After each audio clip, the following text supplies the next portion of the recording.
Hey, Franklin Panther football fans, welcome into Panther Football on FPSN. I'm George Young, along with Fred Goldsmith this week. And again, Rob Browning is via satellite. We'll check in with him on the left coast coming up here in just a few moments. The Panthers are coming off a 27-0 loss to the Swain County Maroon Devils, a tough one last Friday night at the Panther Pit. Coach, just seemed like, again, able to move the ball offensively, but some turnovers really stymied drives. Turnovers in bad spots. Defensively, got out physical. Pretty much, Coach Brooks warned us that Swain was going to be a physical football team, and most of them are a year or two older than our kids. Our kids will develop down the road, but they're a good football team. I was especially impressed with the quarterback. He has quick feet, threw the ball well, really ran that option play, which is their bread and butter.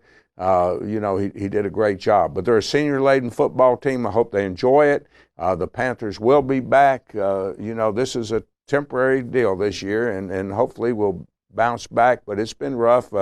Just about time we get one thing going. There's key injuries here or there. But the boys are working hard. The coaches are working hard, and I'm proud of them. Rob, let's check in with you. I believe you're out on the West Coast this week. Is that right? That's right, George. I'm right here in San Diego, California, reporting to you this week. I am on the road. As you can see, the weather is beautiful. I've got Petco Field in the background. Looking forward to this Friday night as the Panthers take on the Mitchell Mountaineers. All right, Rob, well, what did you think about the game on Friday night? Well, guys, tough loss to Swain last week.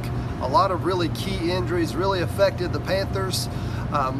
Obviously, we got a lot of young kids that are going to be playing in this game against Mitchell, and they're going to get some real-life experience. I think that was our downfall against Swain. Obviously, it gives credit to Swain for being a really good football team coming into last Friday night.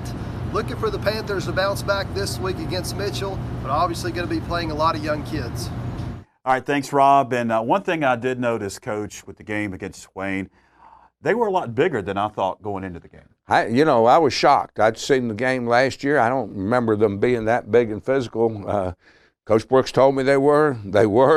But I went to see them, the soccer team play Highlands a couple of weeks after our football game last year, and I thought, boy, all the good big studs are out there on the soccer team instead of football. So I was really surprised. I don't know if they recruited them back off the soccer team, but I was surprised how good looking they were and very physical. But they were a bunch of seniors too that is very helpful to our future. Talked about the injuries, Coach. That's been a theme throughout, especially when you're dealing with a two-way school like Franklin. And Swain dealt with that a few years ago. A couple of key injuries can really devastate a football program, a football team, at least the season, and we had some more injuries on Friday night. Yeah, and especially, George, if you're in a situation where we are now, so many guys are having to play both ways. So every time you lose a player, it's like losing two good players. Mm-hmm. And so you lose two, you've lost four people. And, there's no play, you can't get them off the waiver list from anybody. And so the coaches have to scratch their head, come up, try to improvise. But I'm proud of this coaching staff, the way they're doing that. I think this football team is a better football team for sure than we saw at Asheville. The kids are working hard. They're doing what the coaches ask, and I'm proud of them. Well, tonight it's Mitchell. The Mountaineers last year went over there, and it wasn't a good night. 41-20 was the final over in Mitchell County. Tonight, this team for Mitchell has a lot of the same guys that we saw last year coming back. Well, they do, and it's going to be a rough assignment. But I hope if anybody's watching this during the pregame, I hope they jump out in the car, and head to the Panther Pit, and get behind these guys. Get behind them, and I think it'll pay off. I think we've gotten really content with the wonderful job that Coach Brooks has done over the years. We've averaged 9 wins a year in the last 18 or so years that he's been there, doing a great job, well, longer than that. And, now we've got to stand behind a team, and it's still our team. It's still we and not they. And fill that stadium up and inspire these kids. All right, Rob, what do you think about tonight's game versus Mitchell? Well, guys, Franklin's going to have their hands full. Mitchell coming in tonight is undefeated. Very physical run football team. I think if Franklin is able to stop the run, we will have a chance in this game.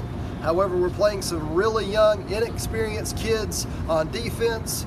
Look for the Braden Watts to come in and play at linebacker and at fullback. So a lot of young players coming into this game. If we can get our minds wrapped around the game and stopping the run, I think Franklin has a chance, but it's going to be a tough one. All right, thanks, Rob. We'll check in with you in the next segment as we dive into some college games, counting you down to kickoff here on FPSN. Stay with us.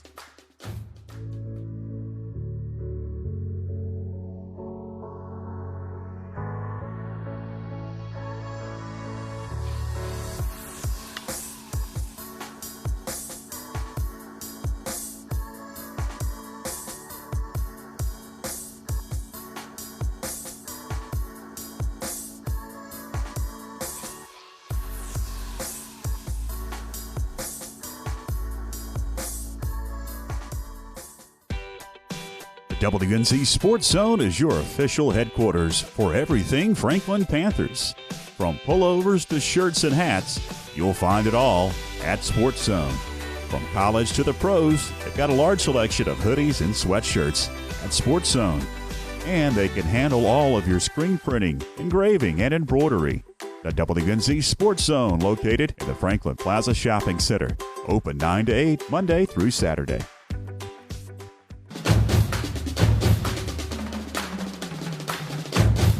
And welcome back in, fans, as we get you set for kickoff tonight of Mitchell and Franklin at the Panther Pit coming up at 7:30. George Young back with you, along with Fred Goldsmith, coach, and Rob Browning is via satellite out on the left coast this week. We'll check in with him coming up in just a few moments. Let's dive into some college games this week and discuss some of the matchups of interest. And one of them is Florida State coach hosting Louisville.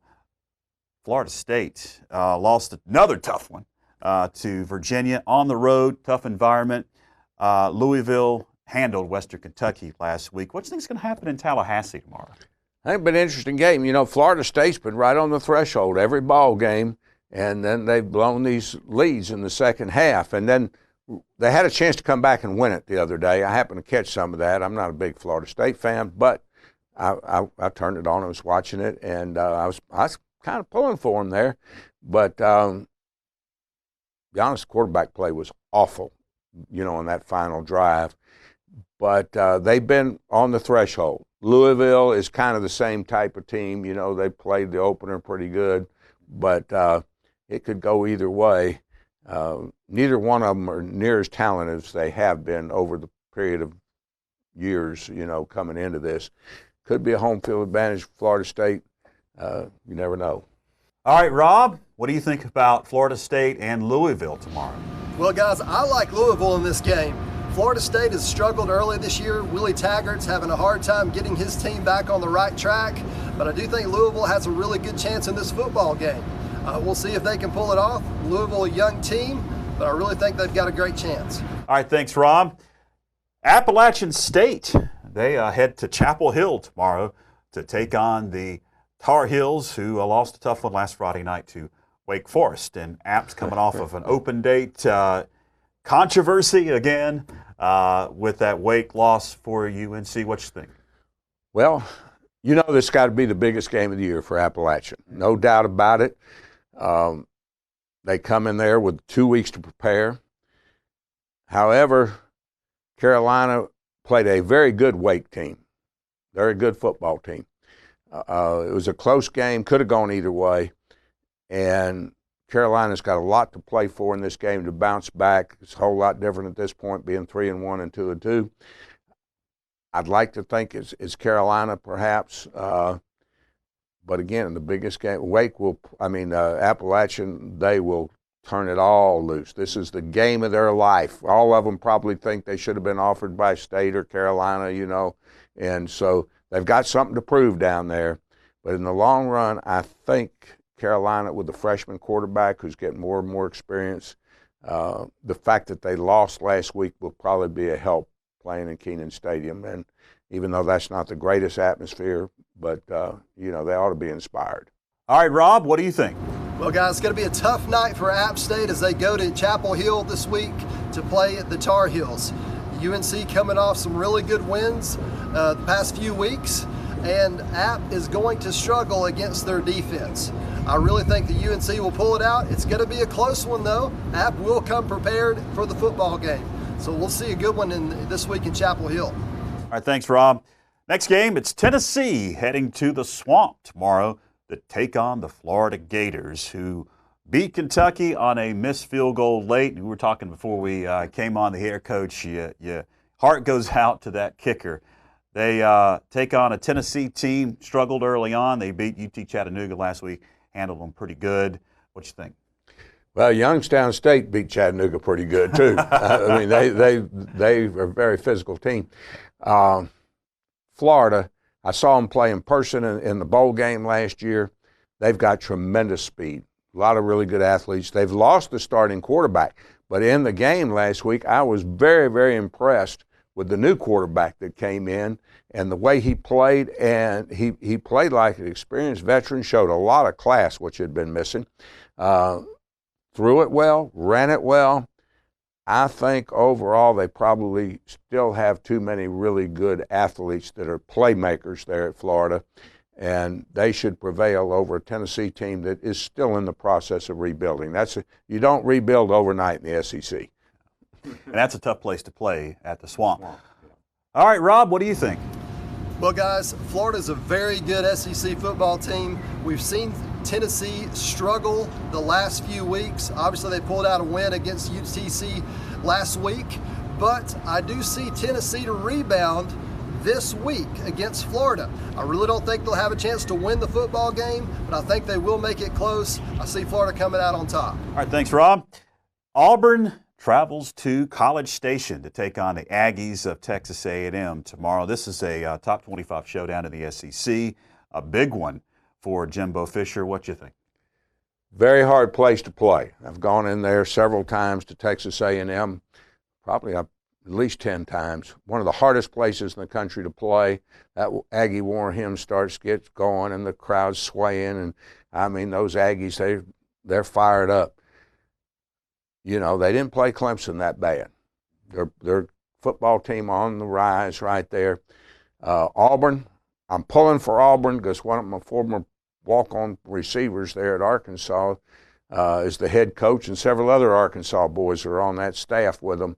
So I'm pulling for them, but that may be a hard thing for them to pull off. I've got a feeling it's going to be Texas A&M, but I hope it's not. All right, Rob, what do you think? I like Texas A&M in this football game.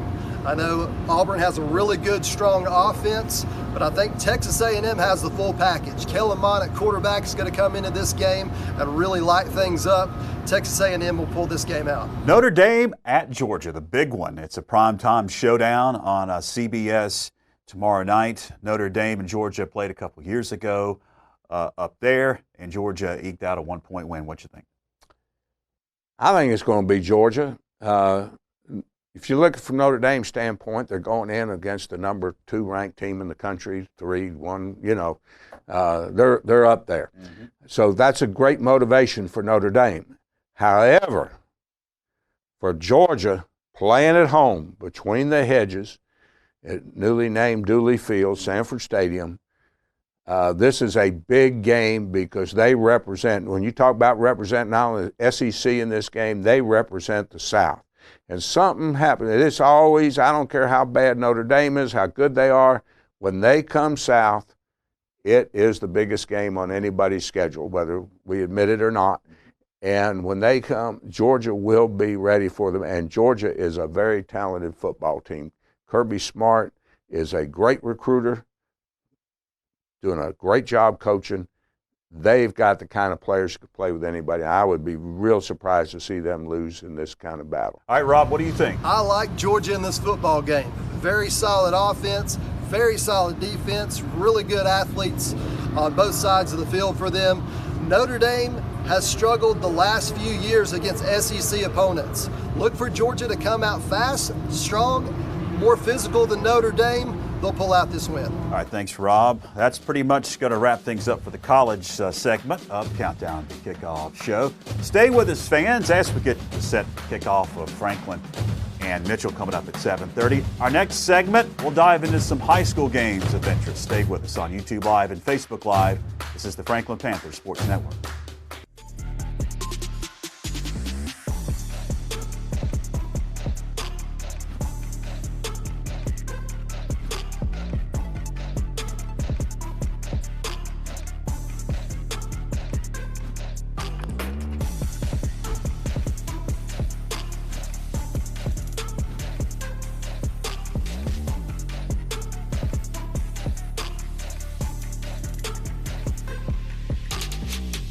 Planning a kitchen or bathroom remodel? The first call you need to make is to Anders Custom Woodworking. Tim Anders specializes in custom cabinetry and granite countertops for kitchens, bathrooms, offices, and entertainment centers. From the large kitchens to the smallest bathrooms, Anders Custom Woodworking will make sure your specific needs are met. Give Tim Anders a call at 828-342-4222 for a free estimate today.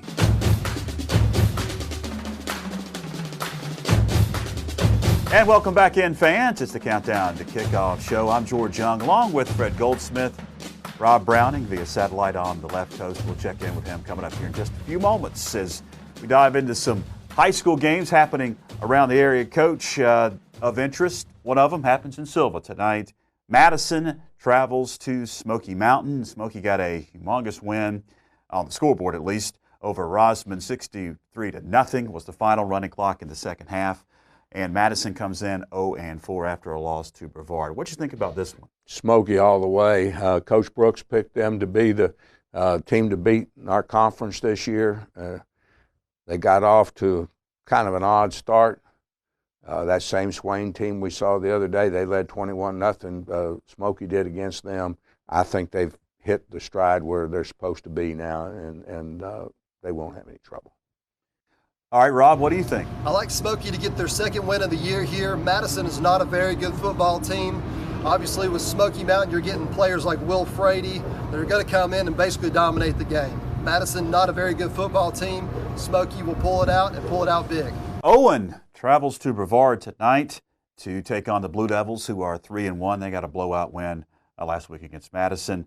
Owen actually played on Monday night because of some storms in the area over in Henderson County.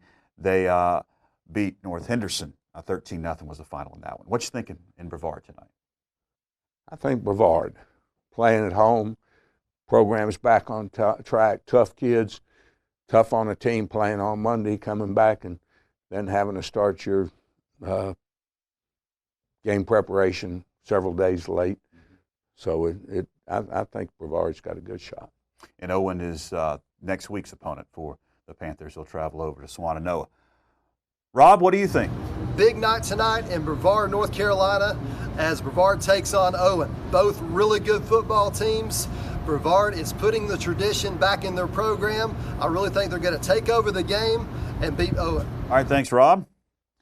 Pisgah, they travel to East Rutherford tonight, and both teams are coming off open dates. Last week, Pisgah is 2-1. East Rutherford is 0-3. What you think? I think Pisgah will handle them just fine. Brett Chappell's a good football coach. He can be a little ornery sometimes, but I think with 2 weeks to prepare, and he and David Presley over there, and David's one of his assistants who was a long-time head coach there, very good football coach. I don't think they'll have any trouble. All right, Rob, what do you think in Pisgah and East Rutherford? This game is going to be more exciting than people think. East Rutherford is 0-3. However, they played 3 really good opponents. Pisgah will have their hands full Friday night as they take on East Rutherford. I look for Pisgah to pull out the game, but it's going to be an exciting one. 2 games left here on the high school segment as we count you down to kickoff of Franklin and Mitchell coming up at 7:30. Mountain Heritage, they travel to Hendersonville tonight. Coach, Mountain Heritage 3-0, and they beat Stuart Kramer, a team that Franklin fans may be familiar with a couple of years ago. Went over there. First round of the playoffs. Playoffs. They take on a Hendersonville team who got a big win over Newton Conover last week. What you think? Well, it's going to be interesting. Mountain Heritage has got some tough kids. They play hard-nosed mountain football. Very similar program to Franklin's. They're going in against a team that's got a good program, but hasn't been traditionally a great program, especially at our level. But they've got some fine athletes, and they've seemed to come together pretty good. I'd say this is a toss-up. Normally I'd say Mountain Heritage. Playing at Hendersonville, I'm just not sure. This is a toss-up, and one somebody might want to get a tape on and take a look at. It might be one of the best games, if not the best game. game. This could be. This could be very much like our Hendersonville game, maybe especially 2 years ago. You remember what a great game that was when we went over there, and I look for that kind of football game. Went down to the last drive. Yep. All right, Rob, what do you think? It's going to be mountain toughness against the spread tonight in Hendersonville. Look for Mountain Heritage to come out and be physically dominant in this football game. I know Hendersonville has some great athletes, but Mountain Heritage is a very good football team and a very good program. They will come into Hendersonville tonight and dominate. All right, thanks, Rob. Rabun Gap, they travel to Andrews tonight. Coach, Rabun Gap lost to Robbinsville. Get this score. 55-48 was the final. Obviously, Rabun Gap can score. Defense may be a little suspect. They've been giving up a lot of points. What do you think tonight in Robbinsville with this one? I think I need to go down and help Sean with his defense. but I was told that there was no, they played great against us. And, I mean, we talked about it last week. That quarterback is right up there like the kid at Rabun County. He's 10th grader from Canada. The receivers are tremendous. And Sean knows what he's doing with that offense, how to pick a defense apart. I was told they will not be able to stay in a physical ball game with Robbinsville. But by golly, 55-48, they stayed there. And so they're a good football team. They need to cut the lights out at Andrews and forget this one, I think. All right, Rob, what do you think? Well, guys, Rabun Gap's going to put another win in the win column. Sean Bryson will have his Eagles ready to play as they make their way to Andrews to face the Wildcats. Rabun Gap has a lot of great athletes. They will storm the field with them. I do not think Andrews has the caliber of athletes to compete, so see the score to be very high for Rabun Gap, very low for Andrews. All right, thanks, Rob. That's pretty much going to wrap things up. But before we head on out of here and head to the stadium, as Byron McClure and Mike Wood will join me, we like to spotlight the underdog from time to time. And the Citadel last week beat Georgia Tech and a couple of guys that you wanted to mention, Coach. Yeah, I would like to say hats off to the Citadel going into Atlanta, beating Georgia Tech. Brent Thompson, who is my offensive coordinator at Lenore Ryan, and Mike Houston's coordinator, and then Mike had him the coordinator at the Citadel. And Mike actually recruited that really good quarterback that's playing for them. And they went in there, even though it was overtime, they dominated the game the whole time. And so my hat's off to the Citadel, because that's not an easy place to coach. And to go into Georgia Tech, that's a heck of a win. Absolutely. And the Citadel, of course, beat South Carolina about 4 or 5 years ago. I was there. I did the pregame or the chapel the night before, and Pam and I stayed for that game the next day, and it was one of the biggest thrills I've ever had watching that game. They've been giant killers, the Citadel, past couple of years. All right, that's going to wrap things up for the Countdown to Kickoff show. My thanks to Rob via satellite and to Fred Goldsmith. Going to take a few weeks off. In fact, it's going to be about a month before we talk to you again here on the Countdown to Kickoff show. Our next broadcast is not until October 18th. All right, heading to the stadium next here on the Franklin Panther Sports Network station. The WNC Sports Zone is your official headquarters for everything Franklin Panthers. From pullovers to shirts and hats, you'll find it all at Sports Zone. From college to the pros, they've got a large selection of hoodies and sweatshirts at Sports Zone. And they can handle all of your screen printing, engraving, and embroidery. The WNC Sports Zone, located in the Franklin Plaza Shopping Center. Open 9 to 8, Monday through Saturday. And good evening, fans. You are looking live at the Panther Den as we get set for a mountain showdown between the Mitchell Mountaineers and the Franklin Panthers. Good evening, I'm George Young alongside Byron McClure, and our sideline analyst is Mike Wood. Getting you set for kickoff.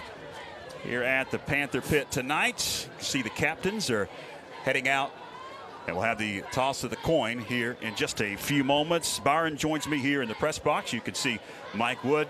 He is heading out to the, what about 20-yard line or so. They pushed it all the way down to the other side of the field for the toss of the coin. We'll have that here in just a few moments. But Byron, Mitchell comes in at 4-0. Franklin 0-4. Opposite directions these two programs this year are heading, but perennially these two teams have been a power in the mountains. Yeah, and really, although they're two programs on a different path right now, they're so similar in their style of play and their approach to the game as a whole. And Mitchell will bring in tonight a quarterback that we saw last year, George, in Noah Pittman, son of the coach Travis Pittman.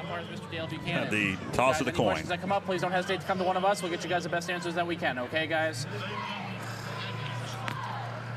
All right, guys, we got a good game here, good crowd, and beautiful football weather, okay? Good, clean, hard-hitting game of football. Respect your opponents, respect the officials. That's all we ask. Any issues that come up with players, we hope that you guys take care of it. Beyond that, I don't have much for you guys. Anything for me? Dale, anything for these guys?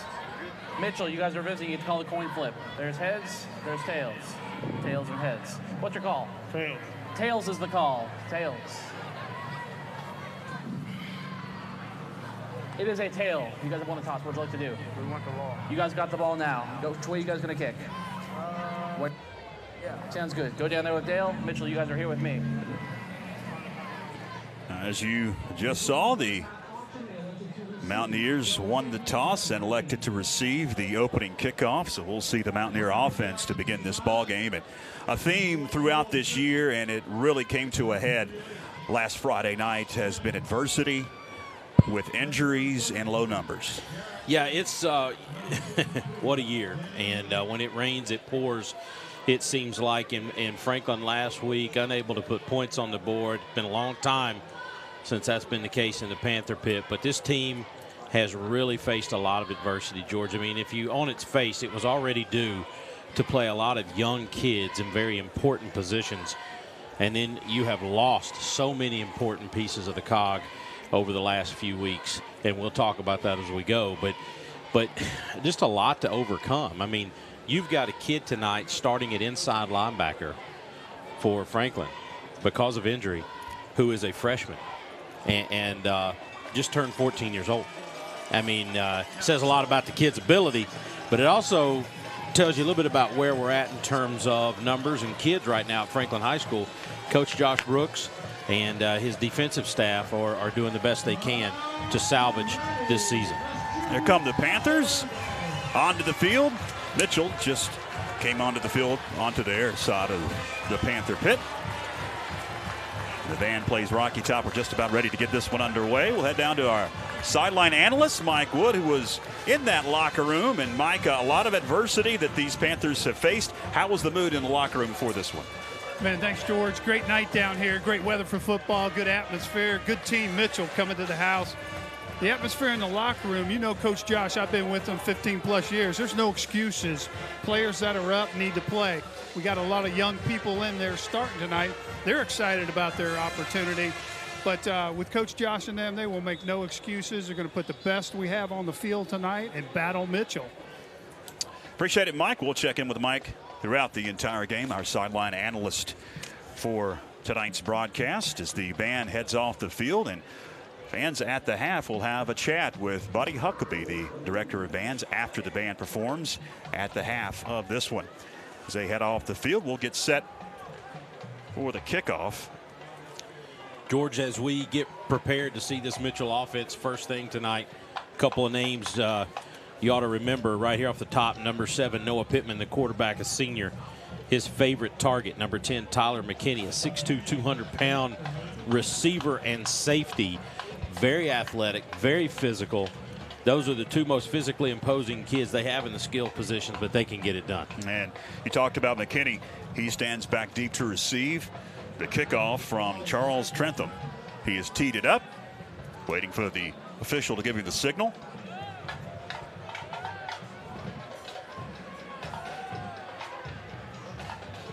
And we'll get this one underway. Non-conference affair here at the Pit tonight. Going to be a short kick. Up man bobbles it. Ball's on the carpet, still on the carpet, and it looks like Mitchell does recover the errant kickoff, and they do, as balling on it was Logan Hudgens. Very unfortunate for the Panthers there, guys. Had a red shirt on that ball, didn't we, Mike? Just sort of squibbed away from him. I thought we had it. You know, that's probably a break we needed. Out there in the coin toss, you saw number 7 there, the quarterback, never took his mouthpiece out. But, boy, when the referee said, do you want the ball, he took it out and said, yes, we want the ball. They're ready for some offense. The Panthers went over to Mitchell last year and lost 41-20. Was there a flag? They're going to re-kick here. We must have missed that. We will re-kick. Okay, there was a flag. We caught the tail end of the officials' ruling there. They will re-kick here as Trentham will tee it up. And last year in that game, it was close early, Byron, but things started to snowball for the Panthers. Sure did. And you know, one of the things from last year during that game, I distinctly remember there was a lot of talking about, guys, we got to tackle. These guys from Mitchell are so strong and physical. You have to get your arms wrapped around them to tackle. Up man again at about the 30-yard line for the Mountaineers. We'll bring it up across the 30-35. Cameron Green out of bounds at about the 40-yard line. And that's where the Mitchell Mountaineers will take over. First down and 10. The Panthers come in at 0-4, the first 0-4 start for a Franklin Panther football team since 1996. And the first time under Josh Brooks. First and 10 at the 39-yard line for the Mitchell Mountaineers. They like to run the ball, but they'll work out of the gun most of the night, as we see here with their quarterback, Noah Pittman. Right up the middle, weaving in traffic, Pittman at the 50 into Panther territory. He'll pick up a first down to the 49. Tackle made by number 14, the freshman Braden Watts, having to step up and play some big-time minutes right here. I mean, that kid, again, a freshman, and like you said, Mike Wood, no excuses. But you can't overlook the fact that you've got a 14-year-old there against Noah Pittman, who, man, he looks like a football player. Pittman, once again, shotgun. Grabs the snap on first down. Going to swing it out, complete at the 50. McKinney racing 40-35 to about the 33-yard line. That's enough for another Mitchell Mountaineer first down. Very, very common play for them on first down. You'll see them do that as much as they will run it. The trust factor there between number 7, Pittman, and number 10, McKinney, very high. And they'll first down throw it out there to 10 and let him just do what he does. All spotted down to the 33 of the Panthers. 4 wides. Pittman takes off right side. Pittman 20, cuts it up down to about the 9-yard line. It'll be first and goal for the Mitchell Mountaineers. So far, the Mitchell offense is cutting that defense in two for the Panthers. We'll see if they can bow their necks on first and goal. Pittman very slimy. Weaves in traffic and can find a little bit of a seam and turn on the jets we've seen early on in this one. He'll take off again. And he is going to score. Noah Pittman. 4 plays and a touchdown for the Mitchell Mountaineers. 10:05 to go, first quarter, and the Mountaineers strike first. It's 6-0 after the score by Pittman. 9-yard run. Waiting the PAT by Elliott Candace. Like the quarterback, a little draw play there, just over the left side, pretty open hole, made a nice cut for 6. Candace will attempt. Low snap. Kick is up. And it's good. 10:05 to go, first quarter, and the Mitchell Mountaineers strike first. It's 7-0 as we head to break across the Franklin Panther Sports Network.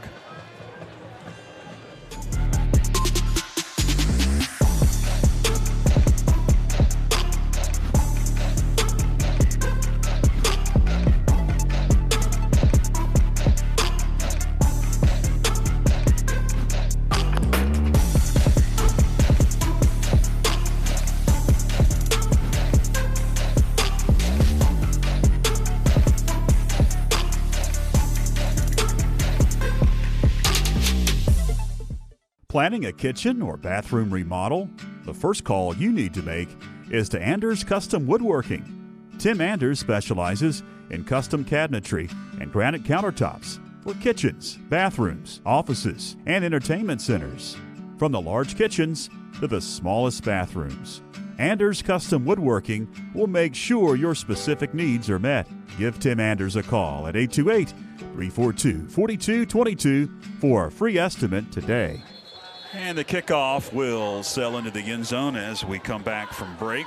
Mitchell up 7-0. And Byron, before the first offensive possession for the Panthers, here's your keys to tonight's game. Well, we got to stop the big play tonight for sure. Number 7, number 10 going to look to hook up quite a bit. Fundamentals, George, tackling. You got to tackle these guys. They're not going to go down easy. Win the battle in front of you. If you're a Franklin Panther tonight, let's say you're a guard, beat the guy in front of you. Don't worry about trying to win the first game of the season. Take care of business in front of you. Evan Klatt with it. Turns the corner, 25, up to about the 28-yard line before he is body slammed. 8-yard gain for Evan Klatt. Good start on first down. Bring up second down and 2 for Noah Sitton and company.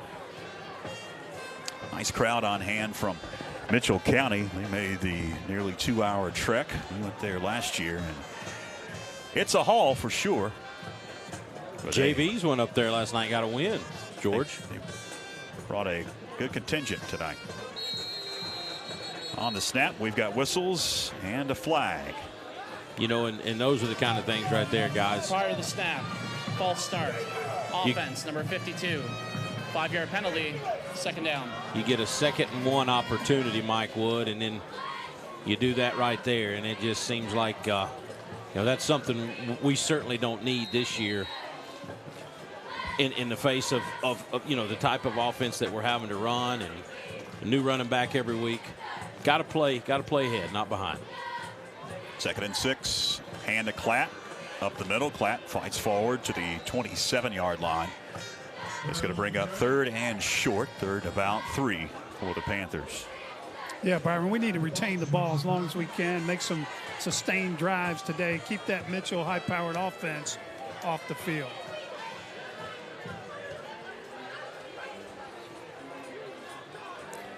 Twin receivers up top as Sitton settles under center. Barks at the line of scrimmage, now looks at the sideline with 15 on the play clock.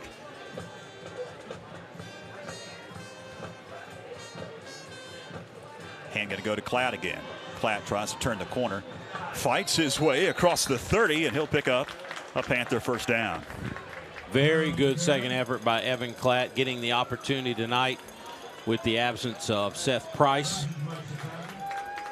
Great little second effort there to get us back across the sticks and another first down. And you said it, Mike. We got it. The only way to keep that offense off the field is to keep the ball. Big Red Machine's got to run it and keep getting chunks of yards, positive yards. Don't shoot yourself in the foot and get some first downs. Shotgun with 8 minutes left, first quarter. And again, Evan Klatt. About 2, maybe 3 for Evan Klatt on first down. Going to bring up 2nd and 8.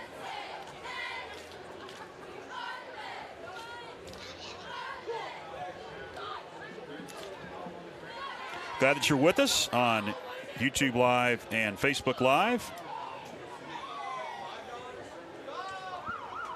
So we have a emergency services vehicle heading down Wyatt Street. The sirens you hear in the background. 8 on the play clock. Down to 5 now as Sitton grabs the snap, hands to Klatt. Klatt finds a little bit of a hole to the 40-yard line. About a yard shy of the line to gain. It'll bring up 3rd and a yard for the Panthers. Good, nice, hard run there by Klatt up the middle. A couple nice blocks on that right side. Josh did say they had a really good week of practice this week, losing 7 starters. Just a straight quarterback sneak. Looks like he's got enough for the first down. Losing 7 starters, you say, wait a minute, 7? Well, they had 3 of them playing both ways and then lost our starting receiver. Right. And he told the team, you know, we had a choice this week and come up here and pout Monday, Tuesday, Wednesday, Thursday and go play, or we can get with it.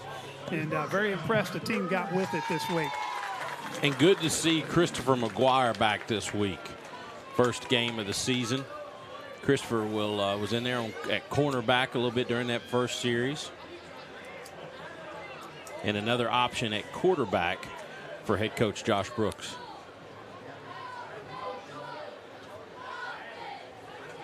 And right up the middle. Dan Parker gets the carry. First carry for Parker. Gains about 6 yards, 2nd and 4. You know, 10 and 7 are formidable opponents back there in the second on the backside of that defense, Mike. But right now up front, we're able to do a few things. Making some holes, yes, sir. And that's what we talked about earlier. Just win the battle in front of you. Down to 12 on the play clock. 2nd and 3 for Sitton. Grabs the snap. Klatt with it. Klatt fights forward. I think he's going to be about a yard shy of the first down. 3rd and short coming up and on schedule in this Josh Brooks offense. 3 yards, 4 yards, and a cloud of dust, and make it 3rd and manageable, and that's what you've got on this drive so far. A little different than that Raven Gap game a few weeks ago, huh? Yeah.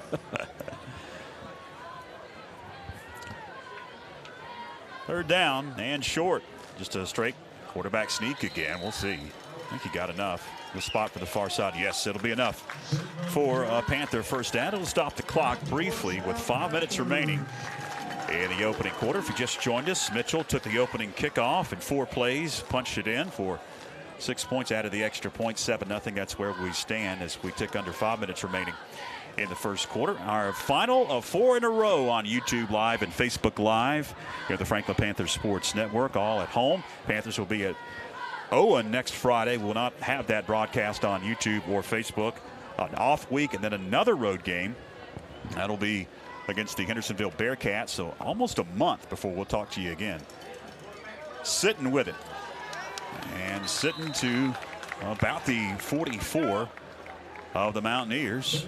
A gain of, again, about 4 yards. Keeps that clock ticking. We're closing in on 4 minutes remaining. Guys, right now, Franklin Panthers had this football for 6 minutes. Now, last week against Swain, we had a couple 6.5-minute drives, guys, unable to punch it in for points. So certainly love to see the Panthers continue this on. Still a good way from pay dirt, but things going well so far. Yeah, what a beautiful way to start the game. Well needed down here. Get a good solid drive. 2nd and 6. And a Klatt. Kicks it out. Klatt tries to shake a defender's grasp, but can't. Taken down by Todd Sparks. No gain on the play. In fact, he lost a yard. 3rd and 7 coming up. Big play there by Logan Hudgens, guys. He just about ripped the jersey off of Klatt, waiting for help. And really set us up for a 3rd and long instead of a 3rd and short opportunity. Clock continues to roll down to 3 minutes left in the opening quarter. Sitting under center as Adams goes in motion. Sitting rolls near side. Now being chased and taken down for a huge loss. Big sack for the Mountaineers. Matthew Gilbert. And here comes the punting unit. Just did not sustain that block out there on the edge, Mike. And Mitchell, defensive tackle there, just right in Noah's face. Noah hanging on the ball a little bit right there, but did not see an opportunity to throw it either.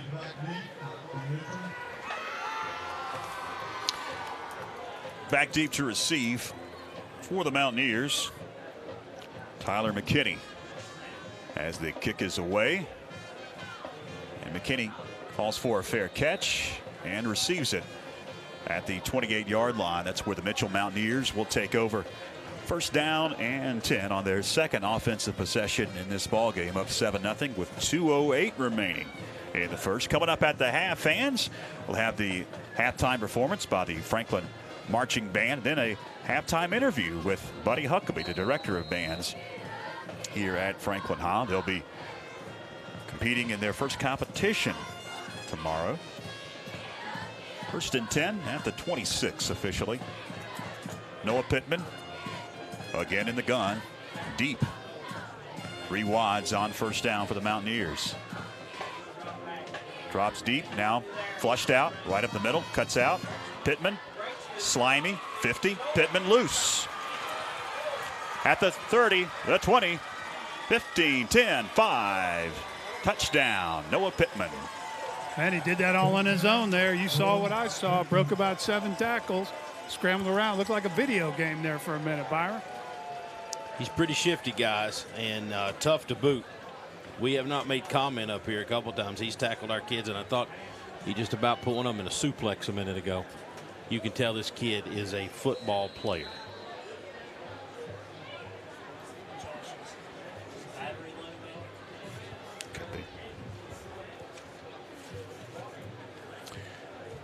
Well, for the PAT, Elliott Candace, and he gets it right through the uprights. 14-0 as we head to break across the Franklin Panther Sports Network. The WNC Sports Zone is your official headquarters for everything Franklin Panthers. From pullovers to shirts and hats, you'll find it all at Sports Zone. From college to the pros, they've got a large selection of hoodies and sweatshirts at Sports Zone. And they can handle all of your screen printing, engraving, and embroidery. The WNC Sports Zone, located in the Franklin Plaza Shopping Center. Open 9 to 8, Monday through Saturday.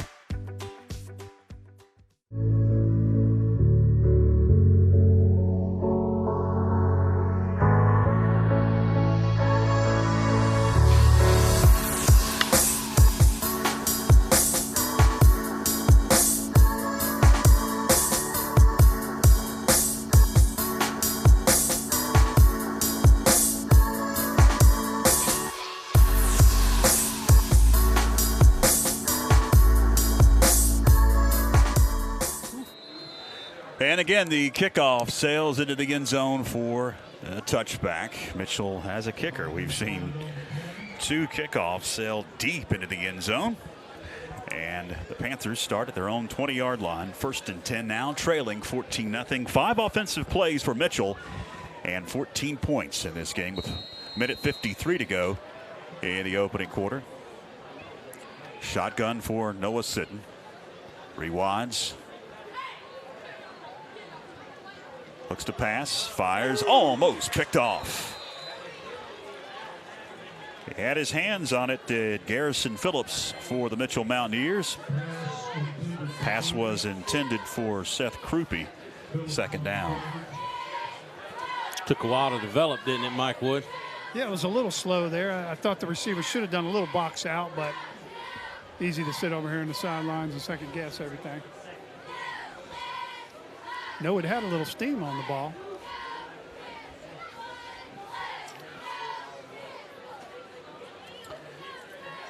And going to go to Parker. Dan Parker to the 23-yard line. Third down and 7 coming up. Third down and 8 officially. These guys right now leading into this possession right here. Franklin had the football about 8 minutes. No points on the board. Mitchell has it roughly 2 minutes and 5 plays. If you're just tuning in, that's the story so far. Third and 8. Check the quarterback. Adams goes in motion. Do have McGuire in at quarterback. He fires. It's complete to who was playing quarterback. It was sitting, but only about a 2-yard gain, 4th down. We had an idea that was going to happen, guys. We'd seen that in practice. They were working Christopher back in with some looks at quarterback. Noah, the all-purpose player that he is, moving around. The kid can play fullback. He can play tailback. He can play tight end. So don't be surprised to see that continue on. punting unit onto the field, and Crawford sends one deep in the air, and it's going to take a nice Panther roll out of bounds at about the 40-yard line. Nice boot by that young man, huh, Byron? Nice boot. Just about got it blocked. Yeah, it seems like it's taking a little longer to get the punt off tonight. Hey, how good was it to see number 2 under center? Really good. That kid he's worked really hard for that opportunity. And, you know, you got a sophomore and you got Noah there as a senior. Noah can help the team in so many different places that we mentioned. Little different look, too, with that lefty, huh? Yeah. Noah, though, you can't say enough about that young man playing the whole game both ways.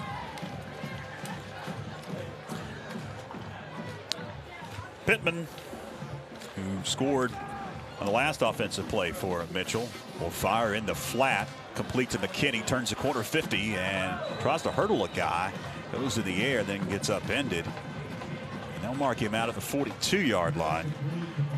Tyler McKinney into Panther territory. Chunks of yardage the Mitchell Mountaineers are getting on every offensive play as they march now, 1st and 10. George, I was blocked out. Did he try to hurdle the defender? He did. He did. Yeah. Okay. He went in the air and then got upended. It was a dangerous play.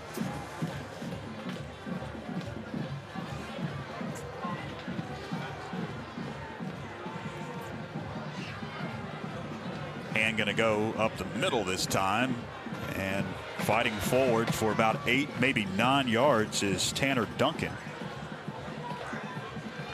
Going to bring up 2nd and short. Hey, guys, I want to say this, too. When we point out what we're pointing out about, you know, players, kids getting hurt and, you know, younger players playing, we're not. This program's not got time to pour mouth. It's been a really good stretch of football by the Panthers.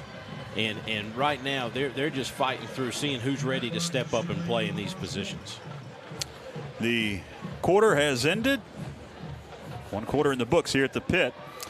And it's Mitchell 14, Franklin nothing. Back right after this.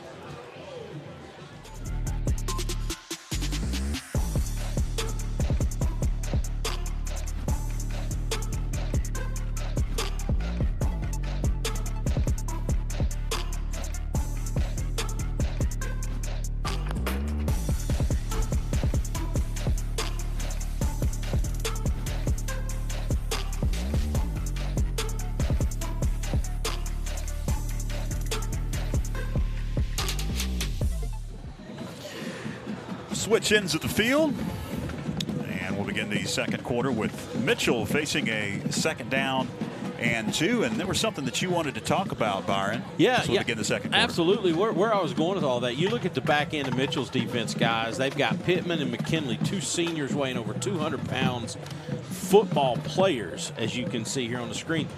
You know, conversely, we've got 3 sophomores back in ours. We've got a safety in Blackburn, and you got Dalen Henry and Christopher McGuire, all sophomores on the back end. And oh, yeah, I keep talking about a freshman inside linebacker, turned 14 about a month ago. These kids are competing, guys. I promise you, those out there watching in YouTube land, they're playing. They're playing hard. 2nd and 2. Pittman grabs the snap, fakes the handoff, looks to fire.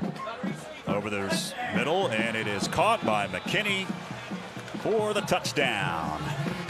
Nice little post pattern from the left side.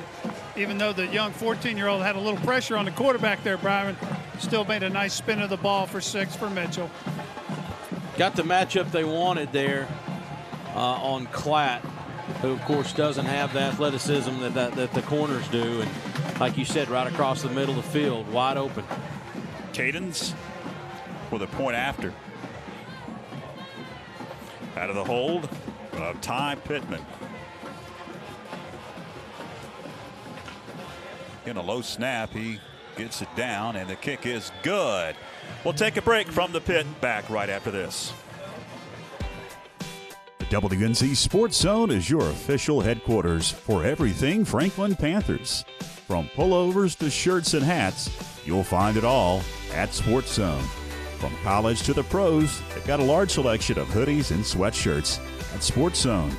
And they can handle all of your screen printing, engraving, and embroidery. The WNZ Sports Zone, located in the Franklin Plaza Shopping Center. Open 9 to 8, Monday through Saturday.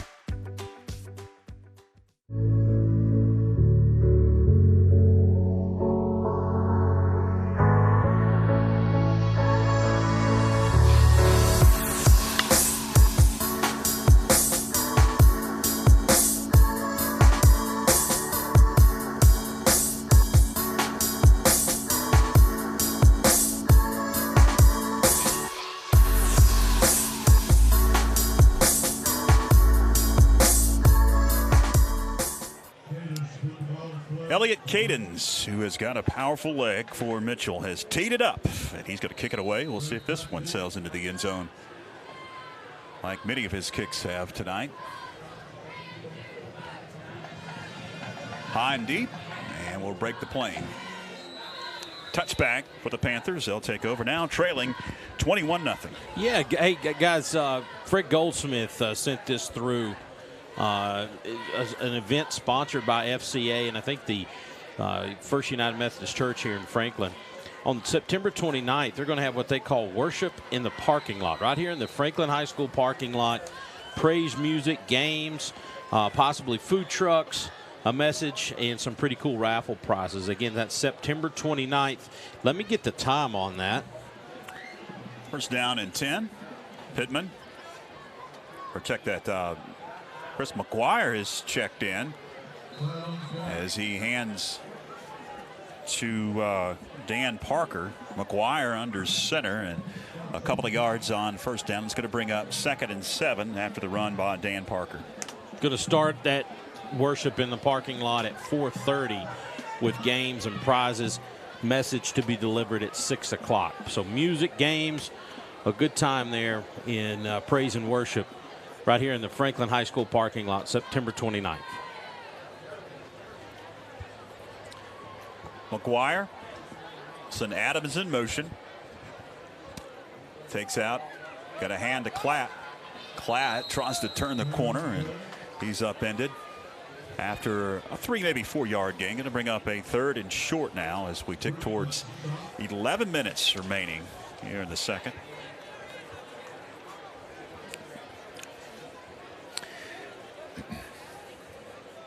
Nice crowd on hand. It's a beautiful evening for football. Nice cool breeze and a little nip in the air. A couple of days of great weather, yeah. Finally here for a bunch of hot ones. McGuire fires to Adams.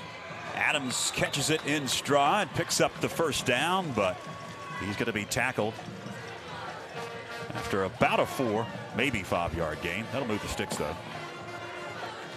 Chris McGuire had a fracture in his foot that he thinks happened during a practice early in the season. But he's healed up. Looks quick out there rolling out, doesn't he, Mike?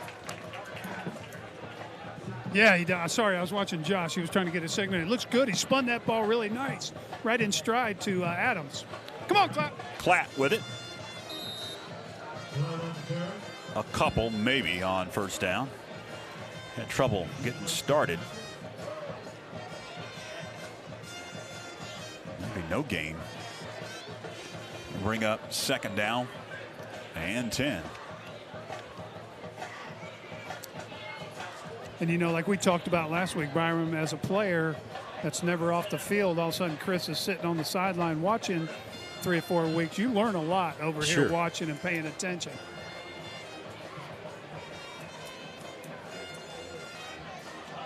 Trouble in the backfield as the ball went to Klatt. He's able to recover it, but a big loss. About 6 yards. 3rd down and long. That was a shame there. We had a pulling guard leading the way. It looks like we had a little bit of hole brewing up over on the right side. Pitch looked good. I think Evan just got his eyes turned upfield a little early. Yeah, they're hitting pretty firm down here, so you know you can't blame a kid for looking up real quick. But 3rd and 14.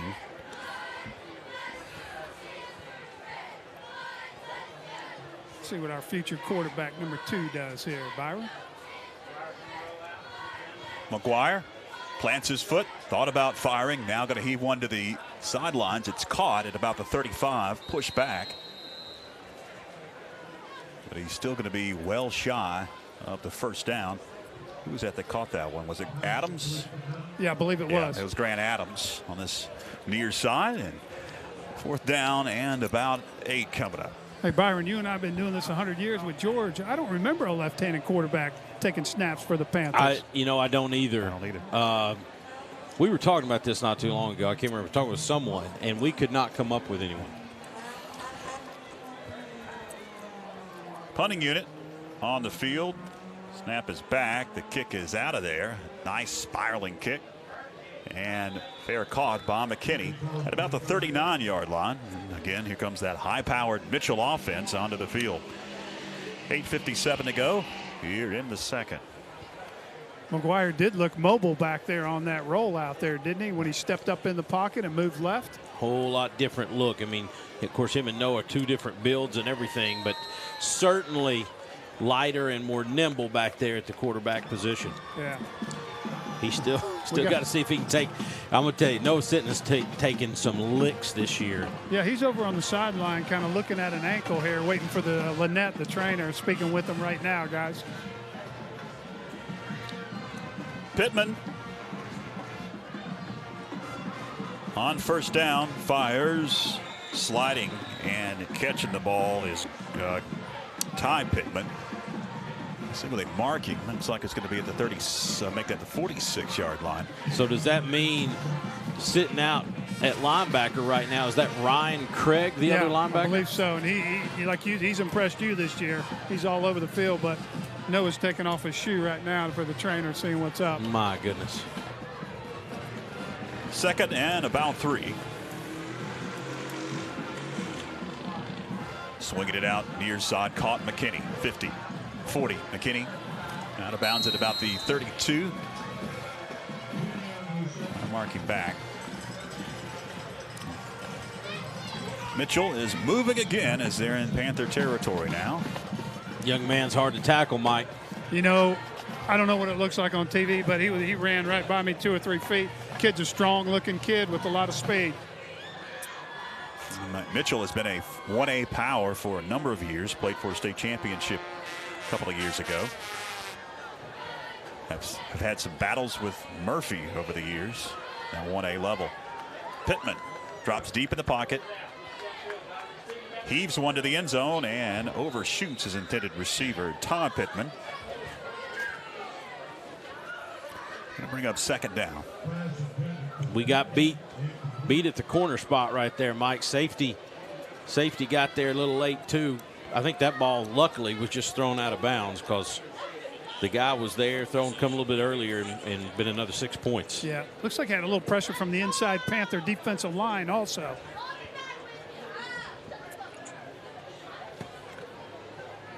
Stops the clock with 8:05 remaining in the second as Noah Pittman scans the defense, awaits that shotgun snap. He's going to hand, pushing it left side. Logan Hudgens cuts it up. Yeah, baby, we got it. Hudgens did lose the ball, but they're going to say he was down. Oh, no. Can we get instant replay on that? Marking down to the 30, it appears. So 3rd and 7. It's a rarity when anybody other than number 7 and number 10 get to make a play, Mike. That kid coughed it up. Yeah. You don't get to touch it often. You won't see it again the rest of the night, Byron. It'll be halfway through conference before he gets it again.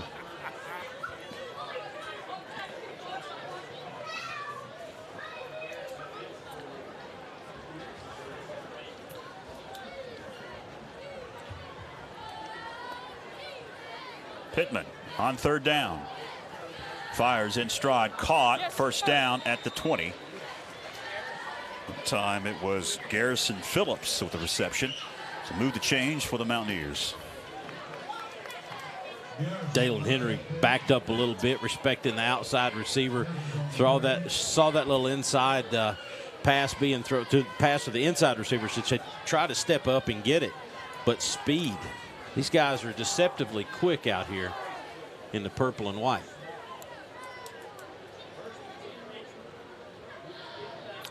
Hand goes near side. He's cut down as he tries to turn it up. That's Tanner Duncan. Gain of about 4 yards, maybe 5. We'll call it 5. 2nd and 5 coming up.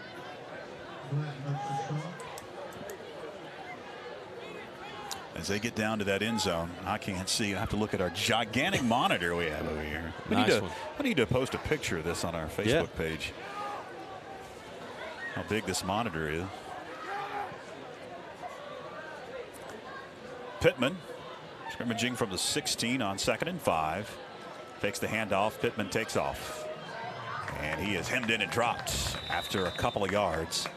3rd down and short coming up for the Mountaineers. And a great tackle by Dalen Henry. 23 showing up on film tonight, Byron. Yep. Sticking his head in there, sophomore. 3rd and 3. All these kids gaining some great experience for the next couple years.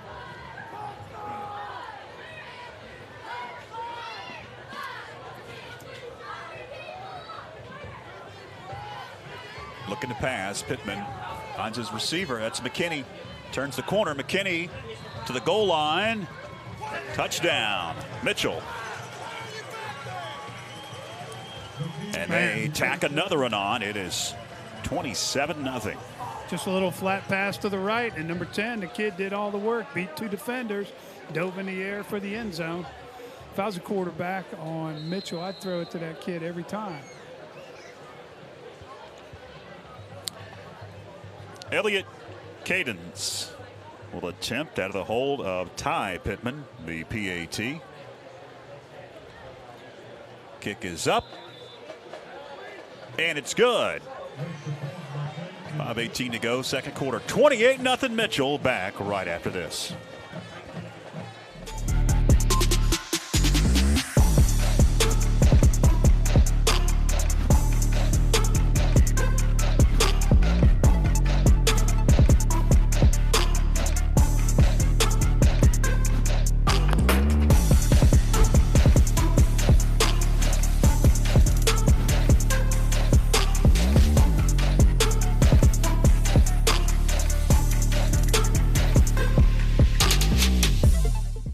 Planning a kitchen or bathroom remodel?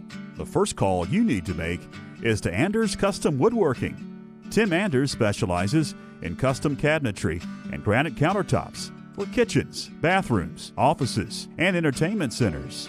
From the large kitchens to the smallest bathrooms, Anders Custom Woodworking will make sure your specific needs are met. Give Tim Anders a call at 828-342-4222 for a free estimate today. Cadence puts his foot into it, and again, sails that one into the end zone. Another touchback for the Mountaineers. Every kick he has attempted, kickoff-wise, he has booted it deep and through the end zone. Quite a leg there. We don't see that week in, week out, a kid kicking into the end zone, guys. Except for that kid for Raven Raven Gap? County. Or no, Raven Gap, yeah. I thought about that after the game. They just took the 15-yard unsportsmanlike conduct for showing off in the end zone after they scored because they knew the kid could kick it to the 5-yard line. Yeah, he did. He kicked it at least to the 10 every time. McGuire back under center. Got a hand. Cutting it up. Ryan Craig, the ball carrier, for about a 2-yard gain. 2nd down and 8 as we tick towards 5 minutes remaining. In a quick first half of action, very little stoppage for penalties, unlike that Raven Gap game. Yeah. I think we've had 2 penalties in the entire first half. Yeah, hopefully I didn't jinx them. And going to go to Craig again. He's chopped down behind the line of scrimmage. Speaking of penalties, it's so fun being down here. You know, just a minute ago there was a little banter going on between head coach Josh Brooks and actually the back judge there on the kickoff, because he thought that fumble, we should have had it. I don't know what it looked like on TV, but he felt like, and he's saying to the guy, hey, how can you call it? You didn't blow the whistle. So it was still a live ball. Well, I tell you, from up here, it looked like a fumble. Now, what we can't tell is, was there a knee down? I mean, because he was headed toward the ground. But to me, he looked clearly still, not down. Third down, McGuire Stay healthy. Get out. is going to be hemmed in and knocked out for a sack. He was looking downfield and couldn't find any receivers wide open. Stay healthy, It's fourth down, and here comes the punting unit again. He was running right at me. It sounded looked like he was wanting to turn it upfield against Big 89. Yeah. Telling him, get out of bounds. Let's live another day. 3:56 to go in the second. And again, Panthers to punt. Crawford gets the snap, angles it, far side. Not sure if that one was partially blocked or not. Looked like it went off the side of his foot, across the 50 to about the 47. Great field position for the Mountaineers, something that they don't need, but they've gotten decent field position throughout the night. They've had some long drives, some short drives, but one thing is for sure, they've been able to move the ball very efficiently. I don't look for there to be any changes for number 10 anytime soon, or excuse me, number 7. Or maybe he is out. No, he's there. Yeah, Pittman's still in the ball game. Wing right. And Tanner Duncan. So stack some receivers. Pittman looks to fire, heaves one, has a receiver. It is caught. And he dives to the 40-yard line, does Garrison Phillips. Looked like he sidearmed that, guys. Yeah, a little bit from there. He had his lower level, the first level, the fullback out of the backfield wide open. He was waiting for that second level. Had a little gunslinger to him there. 3:25 remaining. Coming up at the half, fans will have the Panther marching band and their performance, and then an interview with Buddy Huckabee, the director of bands. Down to 10 on the play clock. 3 wide receivers on first down. Now some whistles, and looks like a timeout going to be called by Mitchell. We'll take one as well. Back right after this. The WNC Sports Zone is your official headquarters for everything Franklin Panthers. From pullovers to shirts and hats, you'll find it all at Sports Zone. From college to the pros, they've got a large selection of hoodies and sweatshirts at Sports Zone. And they can handle all of your screen printing, engraving, and embroidery. The WNC Sports Zone, located in the Franklin Plaza Shopping Center. Open 9 to 8, Monday through Saturday.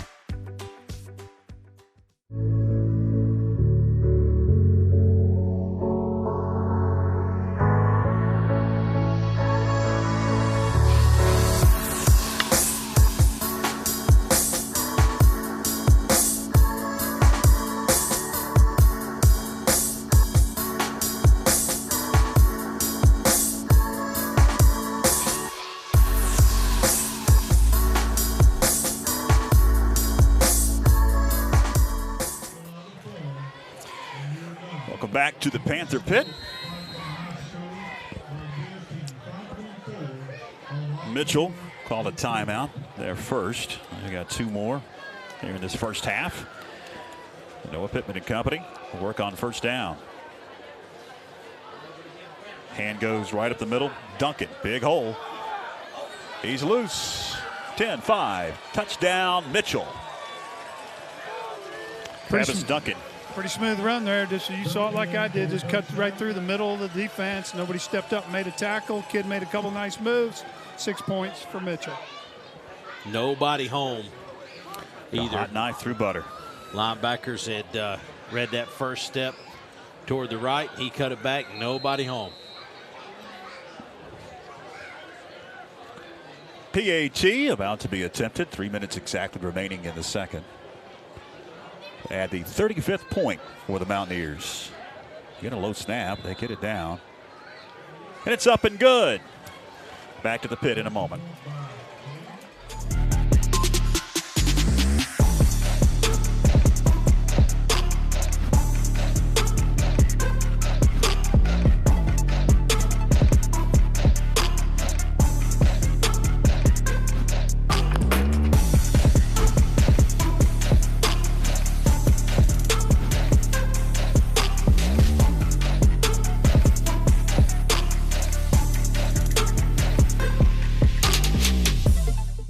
Planning a kitchen or bathroom remodel? The first call you need to make is to Anders Custom Woodworking. Tim Anders specializes in custom cabinetry and granite countertops for kitchens, bathrooms, offices, and entertainment centers. From the large kitchens to the smallest bathrooms, Anders Custom Woodworking will make sure your specific needs are met. Give Tim Anders a call at 828-342-4222 for a free estimate today. Mitchell to kick off again. Cadence puts his foot into it, launches it out of the back of the end zone. 3 minutes remaining in the second, and yeah, it's ugly, fans. 35-0. Mitchell on top of the Panthers. And the offense will come onto the field and try to get some positives going here as we head into the locker room, get something moving offensively. And a lot of young guys, and when you're young, you need something positive to happen. Yeah. I mean, I get it. It's 35-0. You're tuning in, looking here at the score. Right now, this game right here is sort of out of hand, but try to make some little things happen, things to build on going into next week. McGuire takes out, hands to Klatt. And Klatt will make his way to about the 25. Gains right at 5 yards, so I'll make it 4. It'll be 2nd down and 6 coming up. Byron, you make a good point when you just said that right there. Do little things to improve.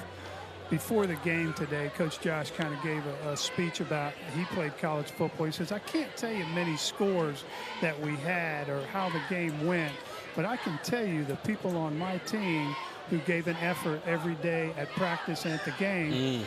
And then the other thing, Byron, remember, these kids out here, they love playing football. They're having a blast. Yeah.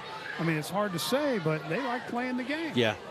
And I get it. Nobody likes losing, but a lot of times us guys who can't get on the field, we ruin it by talking too much about records and comparing kids and all that kind of stuff. Right now, you got 11 kids out there right now that are having fun doing what they're doing. McGuire on 3rd and 5. McGuire is hemmed in and dropped as he tried to tuck and run. Maybe a yard. 4th down. Down to a minute 39 left. 4th and 5. And here comes the punting unit. The kickers for both teams have gotten a lot of work in this game. Place kicker for Mitchell and the punter for the Panthers. And they take it down to 25 on the play clock. Take it down as much as they can.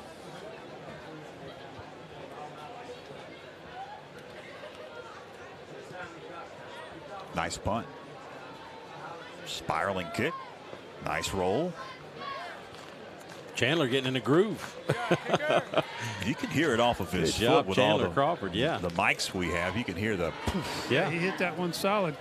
Kicking coach Matt Corbin's been working with them hard on the punt. Doing a good job tonight.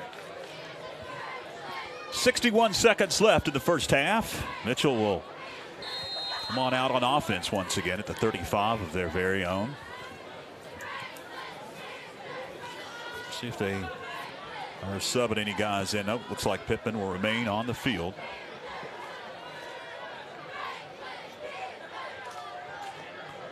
Three wide receivers on 1st down. Looks to pass, does Pittman. Heaves one, has a receiver in stride, caught at the 30. Klatt had a beat on him, shook that defender. Todd Pittman, and he's down inside the 20, and Mitchell is threatening again with 51 seconds left.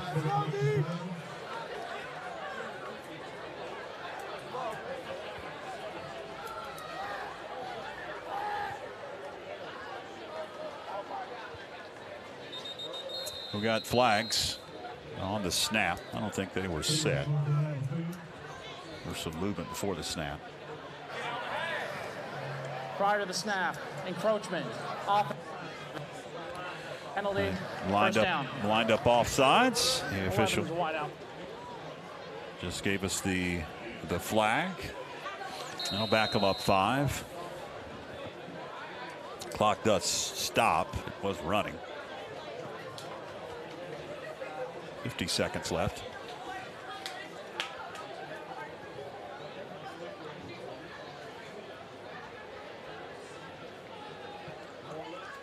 Pittman fires it. Garrison complete. Garrison to about the 15-yard line. Garrison Phillips about 5 yards shy of the first down. Down to 35 seconds left. Going to bring up 2nd and 5. They'll work quickly.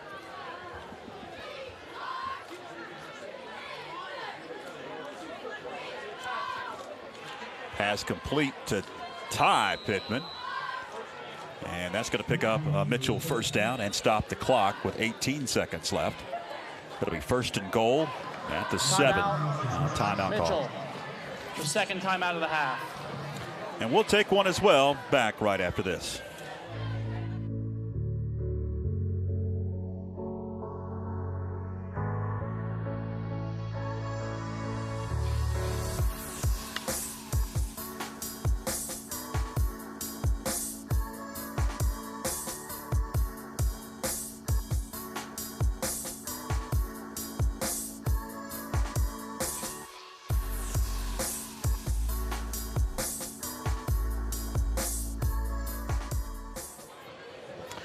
Mitchell called timeout to stop the clock. They are threatening 1st and goal at the 7, possibly to go up 42-0.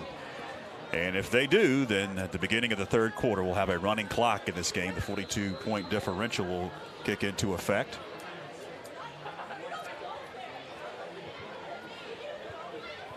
Pittman grabs the snap, drops, now takes off. Touchdown, Mitchell.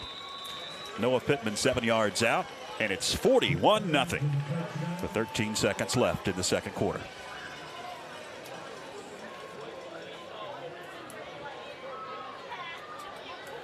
Guys, outside of that 8-minute possession, you know, we've not been able to get any first downs. I don't know what kind of adjustment that Mitchell made up front defensively, but sort of shut down the running game there, and we're not able to play keep away. And that's why they've got almost, after this kick, potentially 42 points on the board. And they do. 42-0, 13 seconds left. Back after this.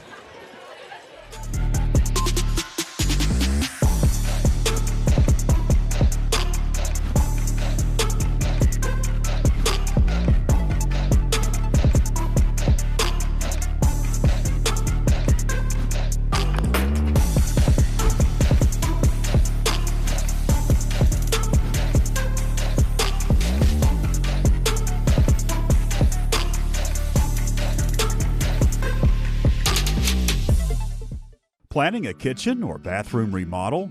The first call you need to make is to Anders Custom Woodworking. Tim Anders specializes in custom cabinetry and granite countertops for kitchens, bathrooms, offices, and entertainment centers.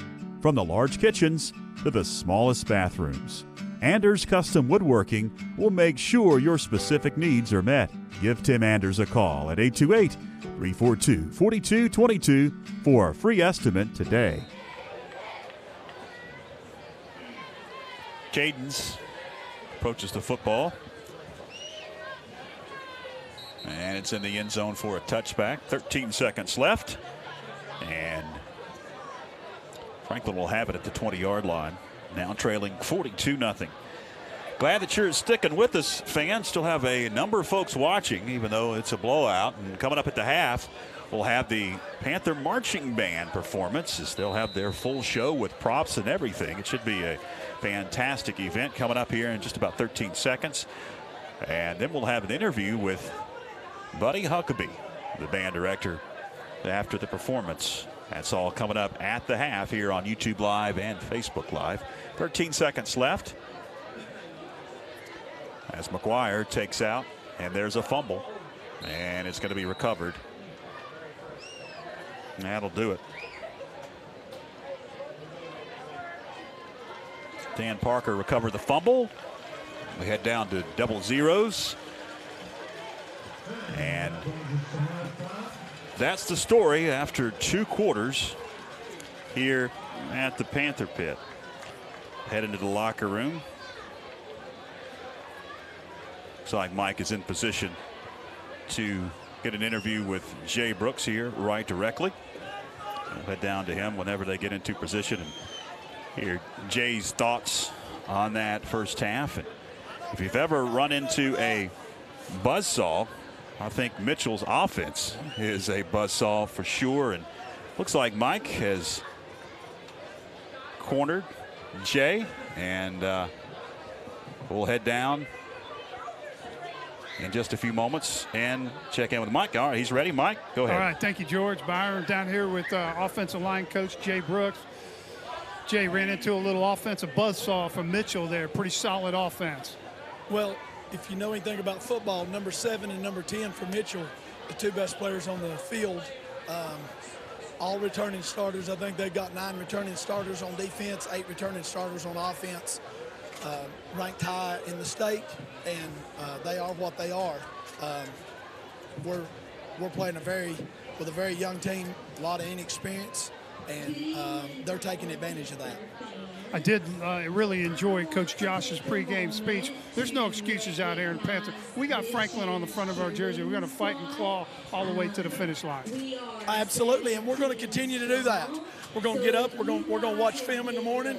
We're going to put a game plan together. We're going to go and practice, and we're going to work hard. These kids have worked their guts off, and they'll continue to do that regardless if we're 0-4 or we're 0-10. They've been fantastic. Nothing but praise for these kids in this program right now. Awesome. Thanks for your time, Coach. All right. Good job, Mike. Jay Brooks, thoughts on that first half? 42-0, and the band is coming onto the field. We'll take a quick break. We'll come back, and we'll have the halftime performance from the Franklin Marching Band. Hang with us on YouTube Live and Facebook Live. This is the Franklin Panthers Sports Network. Planning a kitchen or bathroom remodel? The first call you need to make is to Anders Custom Woodworking. Tim Anders specializes in custom cabinetry and granite countertops for kitchens, bathrooms, offices, and entertainment centers. From the large kitchens to the smallest bathrooms, Anders Custom Woodworking will make sure your specific needs are met. Give Tim Anders a call at 828-342-4222 for a free estimate today.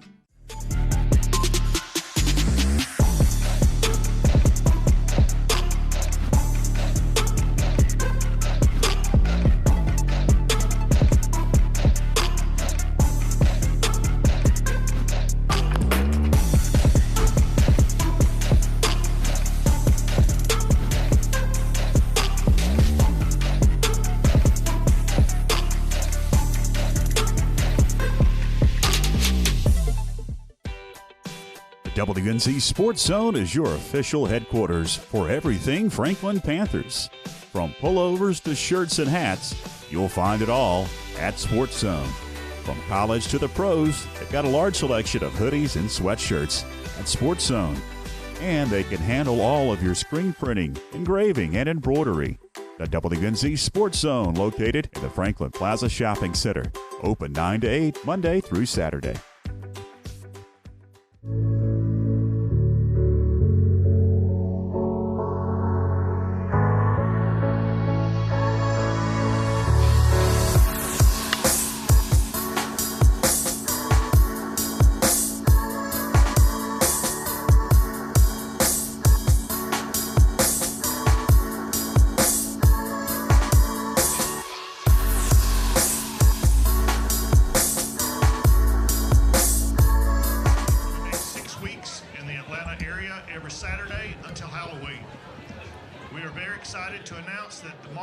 Panther Regiment will be the halftime show for this year's All-State Sugar Bowl in New Orleans, Louisiana.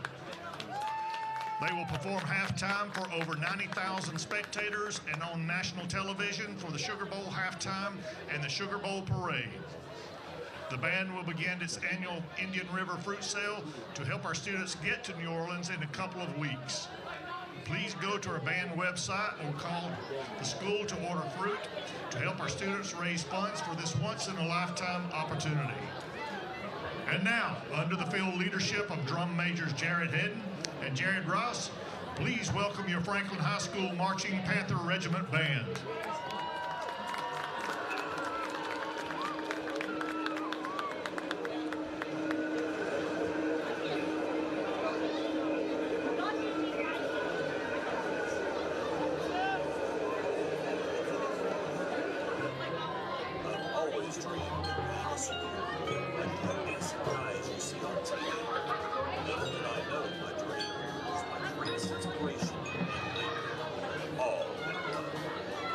started one fateful night when I discovered I had powers.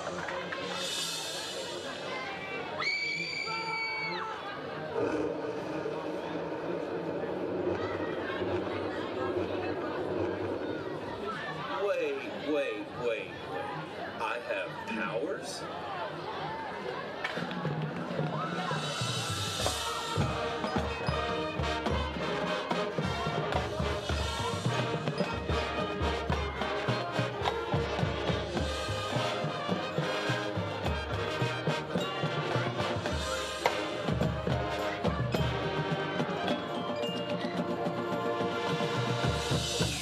I need a cape.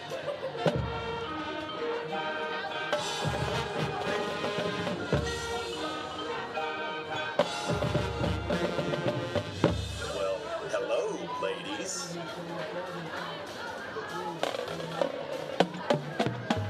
My boyfriend.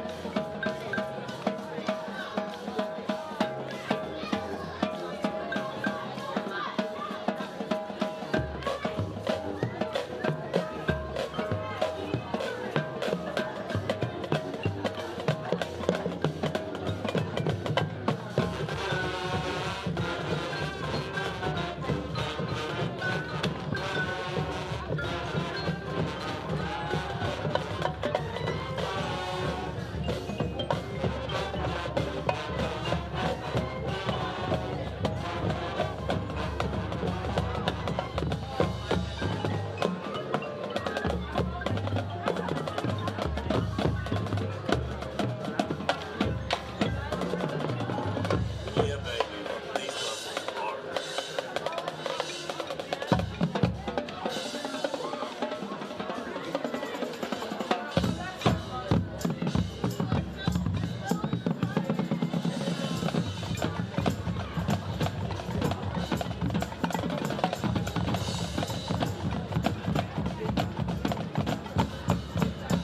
Jealousy is a terrible disease. I hope you get over it soon. Seriously, he's being ridiculous. That's it. I'm done with you.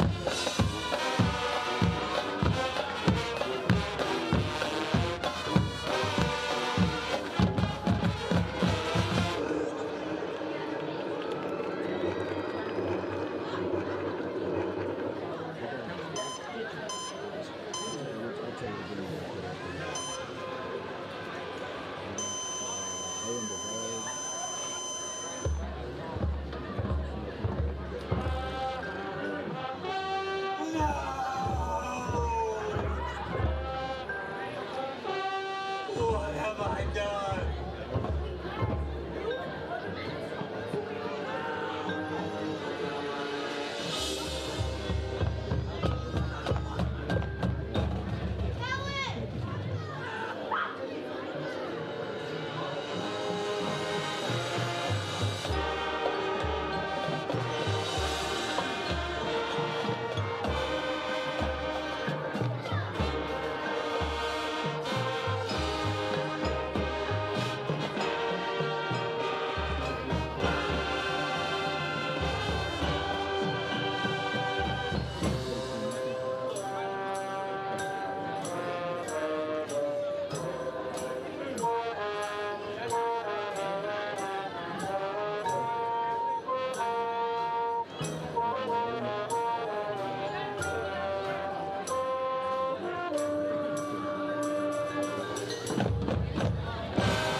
Panther Marching Regiment. Buddy Huckabee on the other side. Stay with us, fans.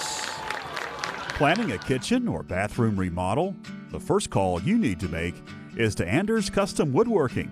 Tim Anders specializes in custom cabinetry and granite countertops for kitchens, bathrooms, offices, and entertainment centers.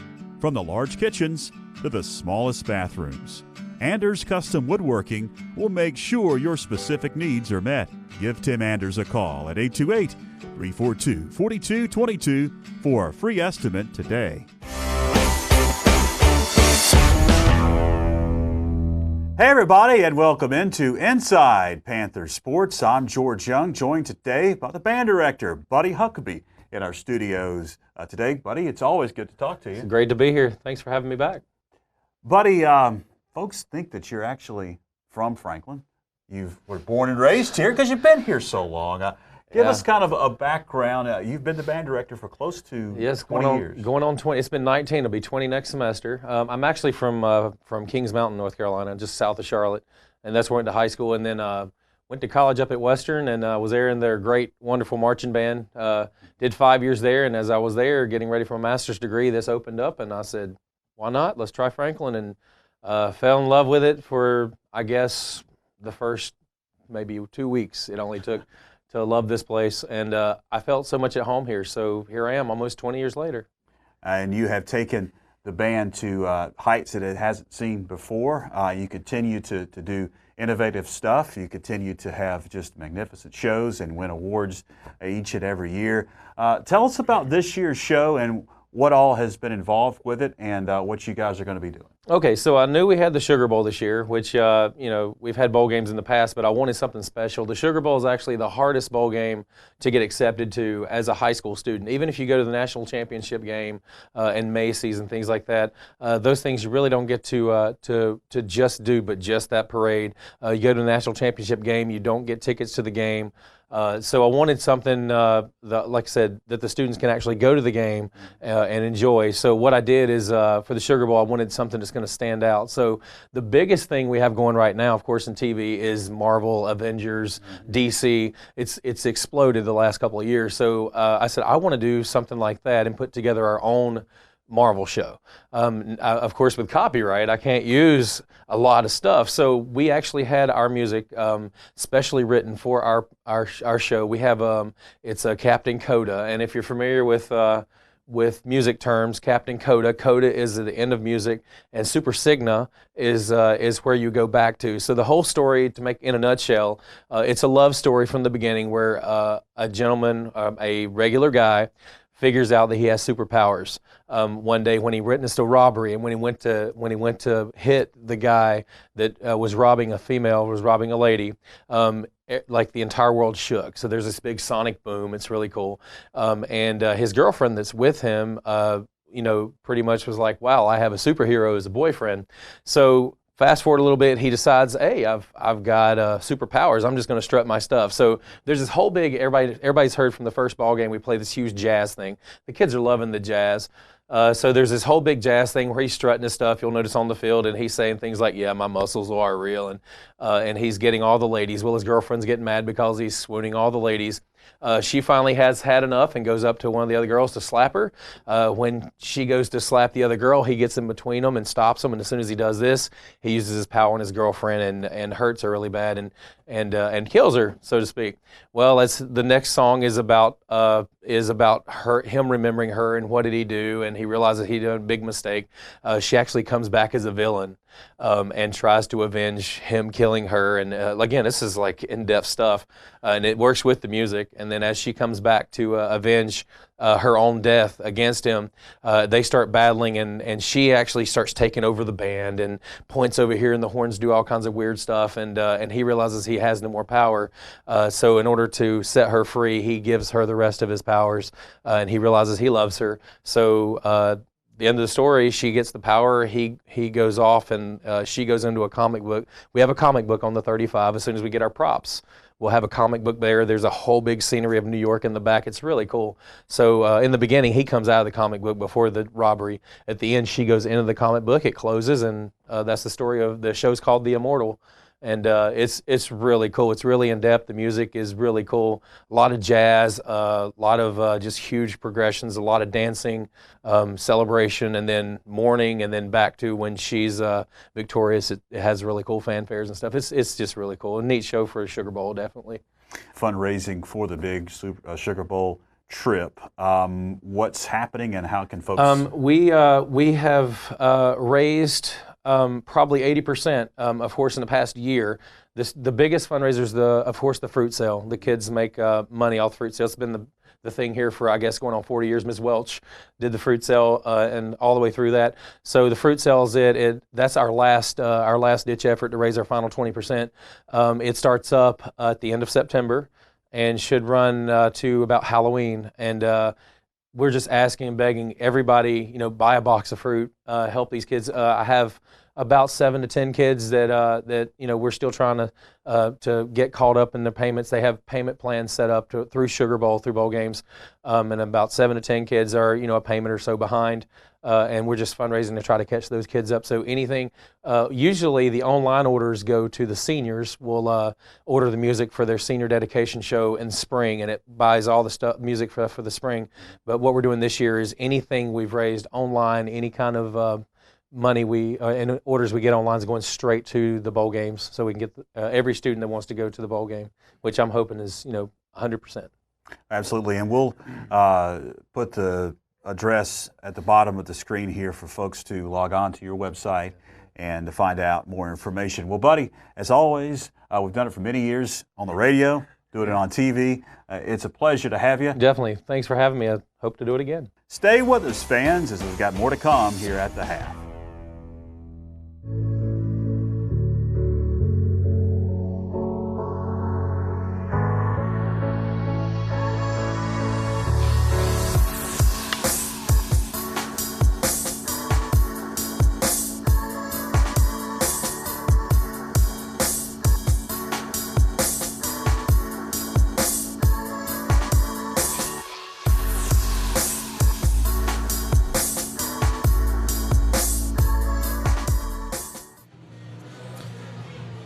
All right, fans, welcome back as we begin the third quarter. It's going to be a running clock once toe meets leather here. Not going to be a touchback. Return for the 15, Klatt to about the 26-yard line. And enjoy it while it lasts, fans, because this is going to be a very quick second half unless Franklin's able to score here. Well, they haven't started the clock rolling. Usually it just starts rolling.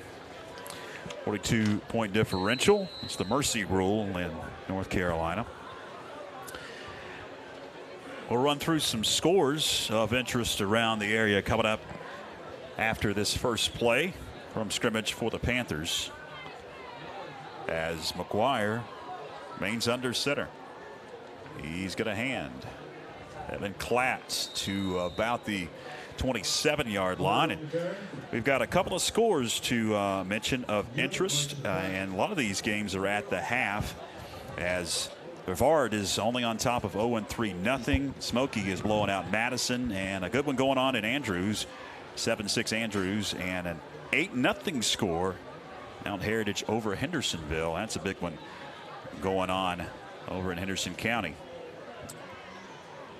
Second down and 9. McGuire gets bull rushed for a sack, a big loss. It's going to bring up a third down at about 14. And you have some more scores, Byron. Yeah, East Henderson's down 43-0 to Polk County in the second quarter. Let's see some other scores of interest here.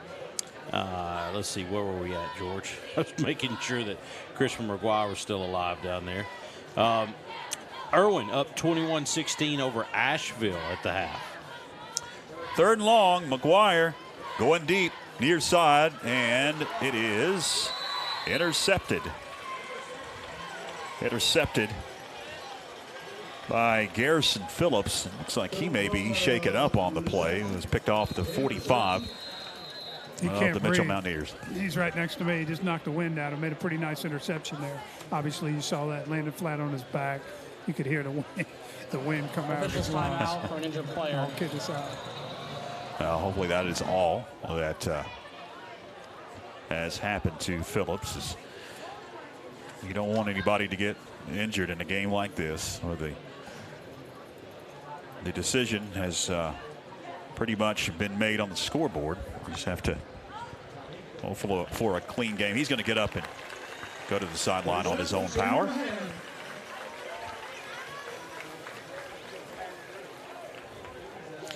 And fans, this will be the final broadcast for about 4 weeks. In fact, right at a month, we'll be doing some other sports, but not football, here on the Franklin Panthers Sports Network.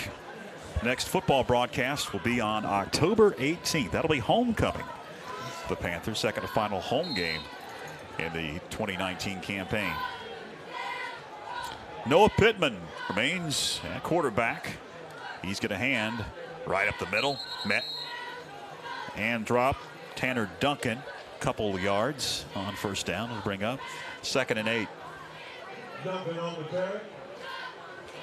Still trying to figure out if this is a running clock. It's been an awkward one up to this point. I don't think they've communicated that to the clock operator over here. It is a 42-point differential. That's the rule.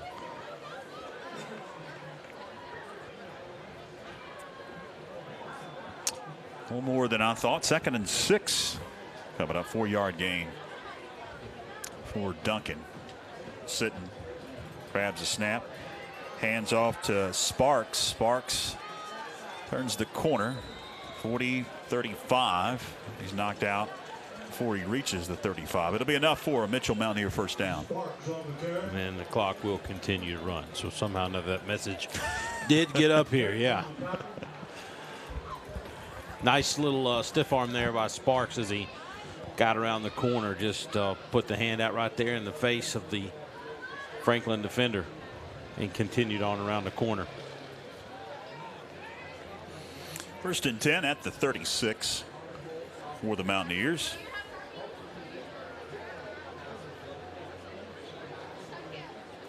Hands to Duncan. Big hole. Duncan is loose. 20. Stumbles at the 15 to about the 10-yard line. It'll be 1st and goal for the Mitchell Mountaineers. Mike, any update there on Noah Sitton? Have you seen Noah? Well, the only thing I heard, like I say, I don't have a medical degree, so nothing's official from me, but Josh, during the halftime break, said it's either a bad sprain, severe sprain, or it's broken. They do not know. As he shrugged his shoulders and just wondered why. What's happening down right now here, and it is what it is, but Coach Josh very disappointed. Not that he has a say, but the Mitchell starters are still in. I don't know. George used to get on to him a little bit. I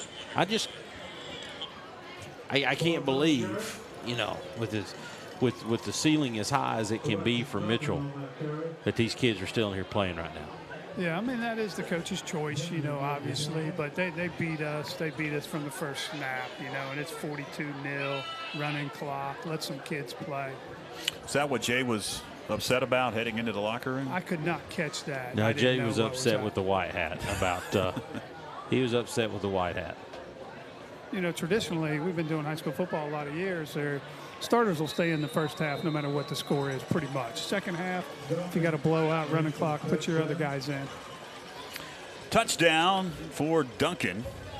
Tanner Duncan scores for the Mountaineers, makes it 48-0.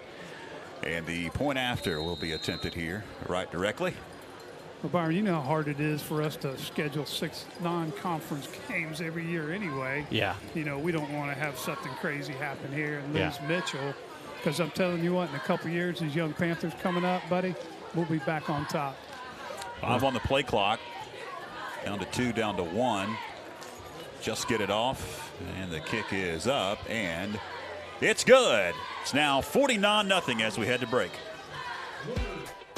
The WNC Sports Zone is your official headquarters for everything Franklin Panthers.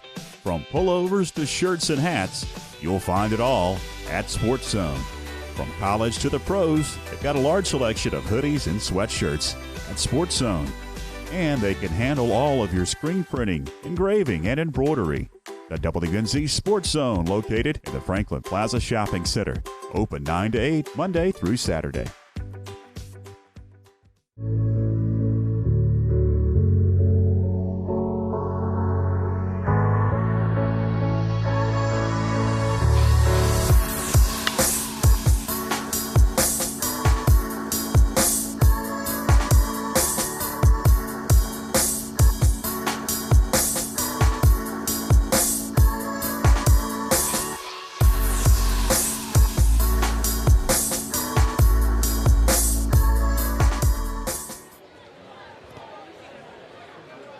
Kick is away. This one's going to be returned to the 20, not the 25-yard line.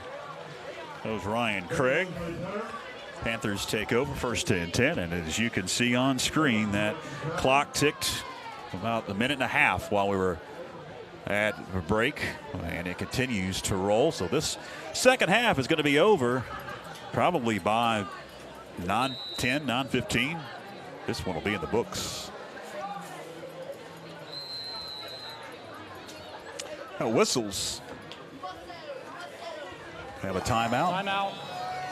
Franklin. We do have a That's our timeout. first timeout of the half. That will stop the clock. 4:58 remaining. We will take one as well. Back right after this on the Franklin Panther Sports Network.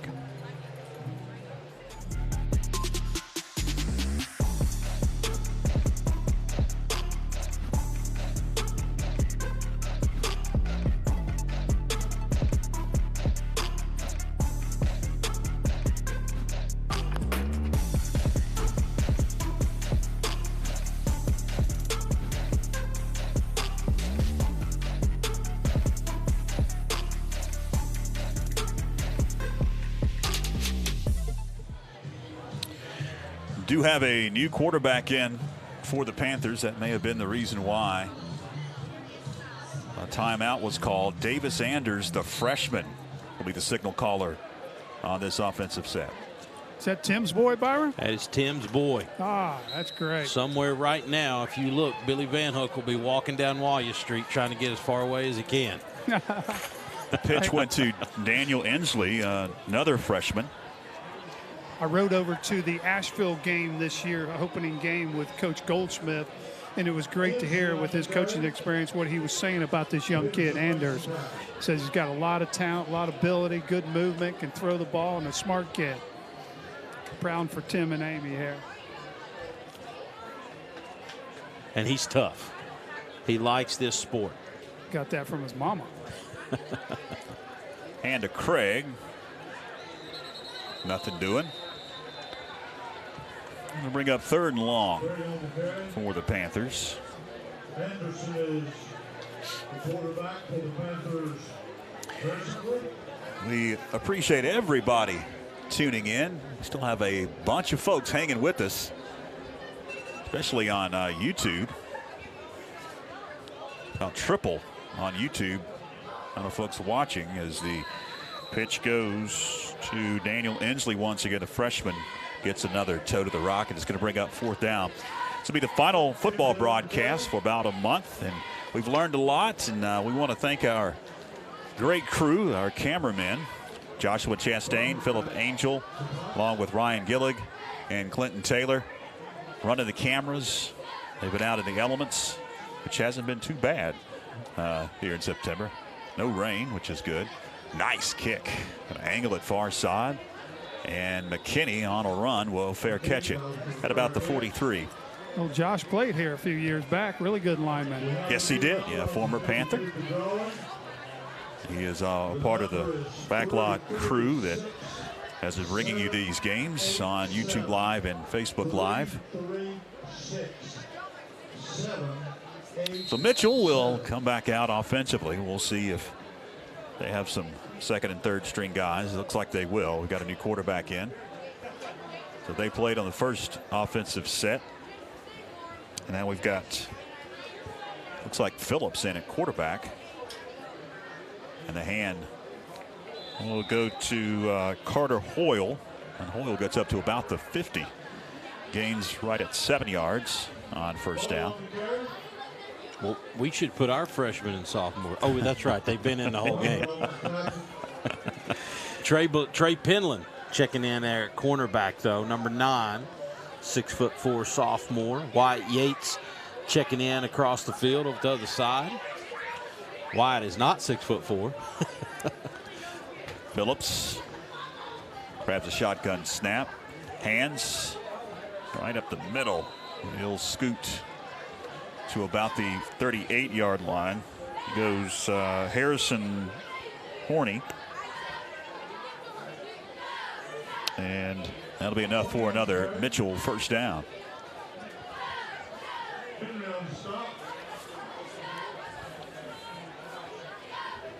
70 seconds remaining in the third.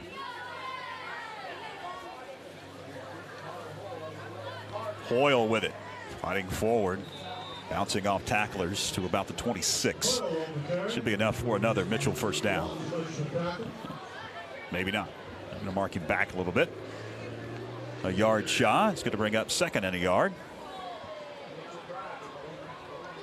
You know how long that third quarter was, George? 12 minutes. About 12 minutes, yeah. You're on your toes. And you know how long the fourth quarter will be? About 12 minutes.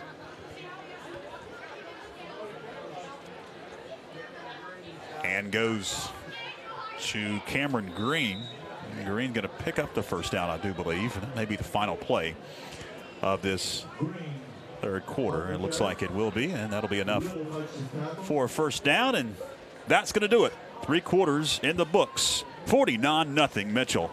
Back right after this across the Franklin Panthers Sports Network. The WNC Sports Zone is your official headquarters for everything Franklin Panthers. From pullovers to shirts and hats, you'll find it all at Sports Zone. From college to the pros, they've got a large selection of hoodies and sweatshirts at Sports Zone.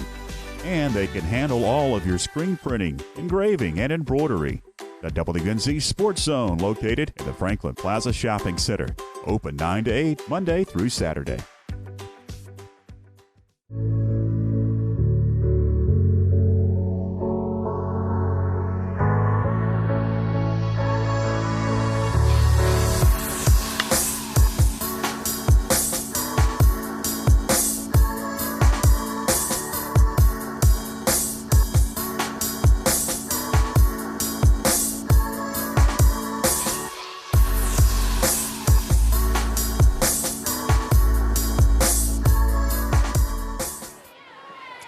Switch into the field. The fourth quarter will begin. Mitchell facing a 1st and 10 at the 27 of the Panthers. Garrison Phillips in at quarterback.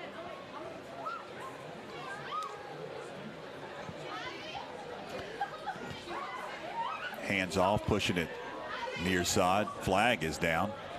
Out of bounds at about the 19-yard line. Goes Hoyle. We'll check the marker here. It's back at the line of scrimmage. It's the official. Holding offense, number 50. 10-yard penalty, repeat first down. Houston. With the official's mic, you get some interesting commentary from time to time. It looked like one of the officials was directing the Mitchell players, don't step on the flag. Don't step on my laundry. They want to put a hole in it with those cleats they got out there. Guys, right now we're looking at two seniors and a junior. Basically your 3 biggest football players coming into the season out until further notice with Noah Sitton's injury tonight. 1st and 21. Low snap. Phillips grabs it, then he hands off to Carter Hoyle. And Hoyle able to get back to the line of scrimmage. 2nd down and long coming up for the Mitchell Mountaineers. And we talked about, we've got a kid that can come in and play quarterback. But, Mike, you take Noah Sitton out of that linebacker spot. He had a freshman right beside him. And now Noah's gone. And you bring in Ryan Craig, who is a junior. But to be quite frank with you, I have not seen Ryan play a lot up until the last couple of weeks. On 2nd and long. Hand to Hoyle. And he's right up the middle to the 31. 7, maybe 8. He's going to bring up 3rd down and long now as the clock continues to run. Rolling clock. Mercy rule after 42 points in the second half. It has been rolling for the entire second half. If you just joined us, it was 42-0 at the half. Glad that you're with us. Thanks for tuning in and sticking this one out. If you're a Panther fan, it's been ugly. If you're a Mitchell fan, I know we have a lot of Mitchell fans watching. We've got messages and some other inquiries throughout the day and through the week from Mitchell fans. So we want to welcome them. Thanks for tuning in tonight, either on Facebook or on YouTube. It is a long way from Franklin to Burnsville. We went there last year and understand that sometimes you can't travel.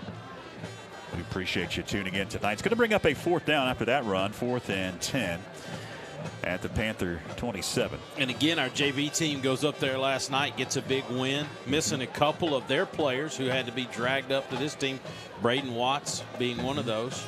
I heard Big Max had a nice catch last night there, Byron. Just like his dad. Yes, sir. Max McClure, the true athlete in the family. Ooh, oh, no. Fighting words, says Miles.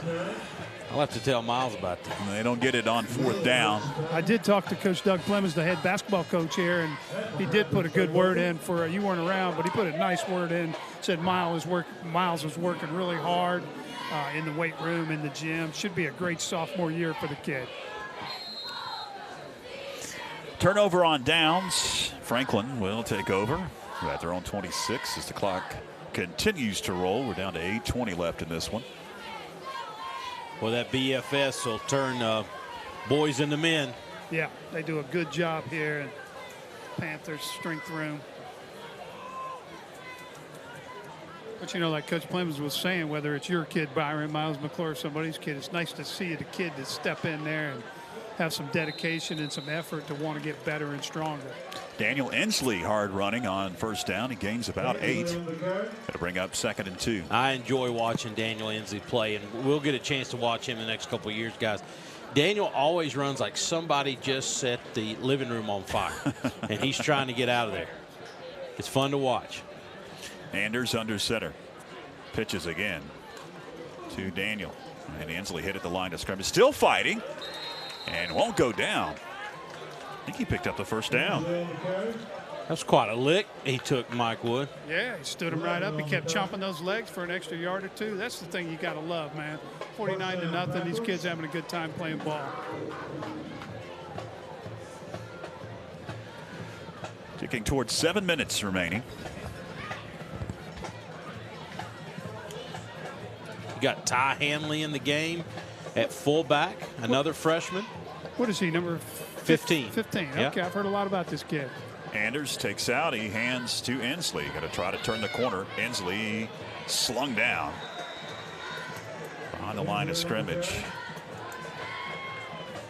2nd down and 12 coming up after the 2-yard loss. So, yeah, JV team goes up there last night without Dalen Henry and Braden Watts, two of their starting defensive players. Comes back after a sluggish first quarter, wins that game. I think it was 27-14. Trey Penland, the sophomore. Unofficially today, guys, heard he had about 160 yards receiving last night. Why did Watts and the other player not go, Byron? Playing tonight. Dalen and Braden Watts, freshman and sophomore, started tonight. You can't play back-to-back? You can. I don't know how smart it would be, but you could. Gotcha.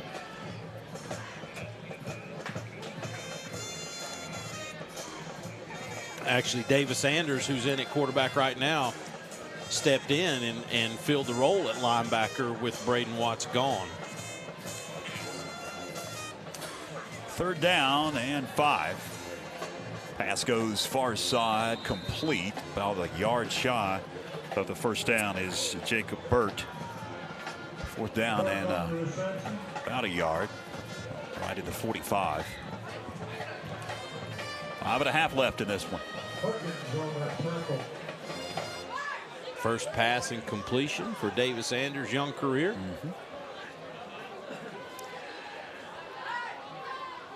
Fourth down, first down, right up the middle, hard running. Right up the gut. That's that Ty Hanley. Ty Hanley toast the rock for the first time in this one. Hanley also a freshman. Number 53, Caleb Cochran. Number 72, Zane Horner, checking into the game. Donlin Bottoms down here on the bottom side of your screen, checking in the receiver. Inslee cuts it out, now cuts it back up, slips the defender, and then a shoestring tackle at the 45. Prevents a big run. About a 5-yard gain for Inslee, maybe 6 here. Call it 2nd and 4. What do you think, Mike? You like the way he runs? I do. A little high. I was trying to see Yeah. who he reminded me of. We used to have a running back that ran high. A little high. He'll learn to get those pads, you know, down in front of his hips a little bit. Well, we taught you, if you remember, we used to talk about Brock Kleppel when Brock first started. Yeah. There you go. Brock. And he amassed for what, 3,000 yards? He's pretty good when it was all said and done. Pass complete to Bottoms. 41. First pass he has caught tonight. Gain of a few. It's going to bring up a 3rd down and a long one, maybe 2 here. We'll call it 1. You know, if you're you like Barry Sanders, you can dance around back there, Mike, and wait to see which out of 2 or 3 seams is the biggest. But unfortunately, Inslee with it. It's upended at about the 32. But Brian, just like we were, sorry, George. Go ahead, Mike. I was just going to say, we were talking earlier, you know, say this kid, this freshman Anders kid behind the center, later in his life, looking back, he'll say, man, I played as a freshman on a varsity quarterback. Yeah. He will not remember 49-0. No. I promise you. No.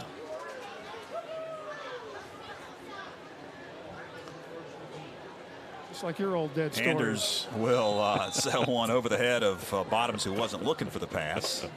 It's amazing how those stories gain life over the years. Yeah, George, you and I have had to endure some real doozies in the car riding places. Yeah, and it was in a different state, so Florida really can't verify high school it, right? football, blah, blah, blah, blah, blah. Back before there were cameras and notepads. First down. If I would have not ever seen you play, by the stories you tell me, I'd have thought you were an All-American. That's just as a broadcaster, my friend. Third down and 4, and we did fail to mention they had the Franklin High School Athletic Hall of Fame inductions before tonight's game, and we have failed to mention that. Rhonda Blanton coordinates that. Swing pass incomplete over the head of his intended receiver and Jacob Burt. So 4th down, and I'm a part of that committee. No, you are too. The committee that selects the Franklin High School Hall of Fame each and every year, and it's very tough to whittle down a list of 50 or 60 folks that have already been nominated and get it down to a class of 4 or 5. On 4th down, let's see where they mark him. I think he's still going to be shy. I don't think he got there, guys. Yep, it's going to be first down for the Mountaineers, and clock will continue to run, and we'll probably have to run maybe 2 plays here. But you know, that little 5-6 minute deal right there, that was good for those kids right there, you know, and those are the things. Listen, nobody's throwing the towel in on anything, but you got to be realistic here and say, hey, at least some of these young kids will not hit the field as a sophomore and junior without ever feeling what it's like to play at Friday night at 7:30, because it is a different feeling altogether. Mitchell will bring the offense out. 10 on the play clock. They'll have to probably call timeout, or they'll have to just take the penalty here. Down to 60 seconds left. Did they call a timeout? I think they did. They sure did. So Mitchell will talk things over and stop the clock with 58 seconds left. And with that 40-second play clock now, they'll take 1 snap, and then that'll pretty much do it. Now they're running the clock again, even though it's a timeout. Either way, this one is about to be done. And it's going to wrap up 4 in a row here on YouTube Live and Facebook Live of Panther football. Next broadcast of the gridiron action for the Panthers will be on October the 18th. That'll be homecoming night here at the Pit against the Brevard Blue Devils. Will they have to snap it? Yes, they will. They got 17 on the play clock. Take one snap here. And that will do it as Pittman comes in to take the final snap. Both teams will meet at midfield, and the Panthers will drop to 0-5. First time since 1996. Started the season 0-5. The Mitchell Mountaineers will advance their record to a perfect 5-0. And they will be a force definitely in the 1A ranks. Franklin going to be traveling to Owen, Swannanoa, Black Mountain area of Buncombe County on next Friday night for another non-conference game, the final non-conference game before conference play begins at Hendersonville on October the 11th.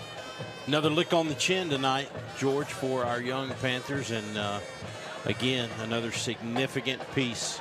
Our senior leader, Noah Sitton, down, out, possibly for the year. Certainly doesn't look good. We don't know exactly what happened yet, but you know, next man up is the rule.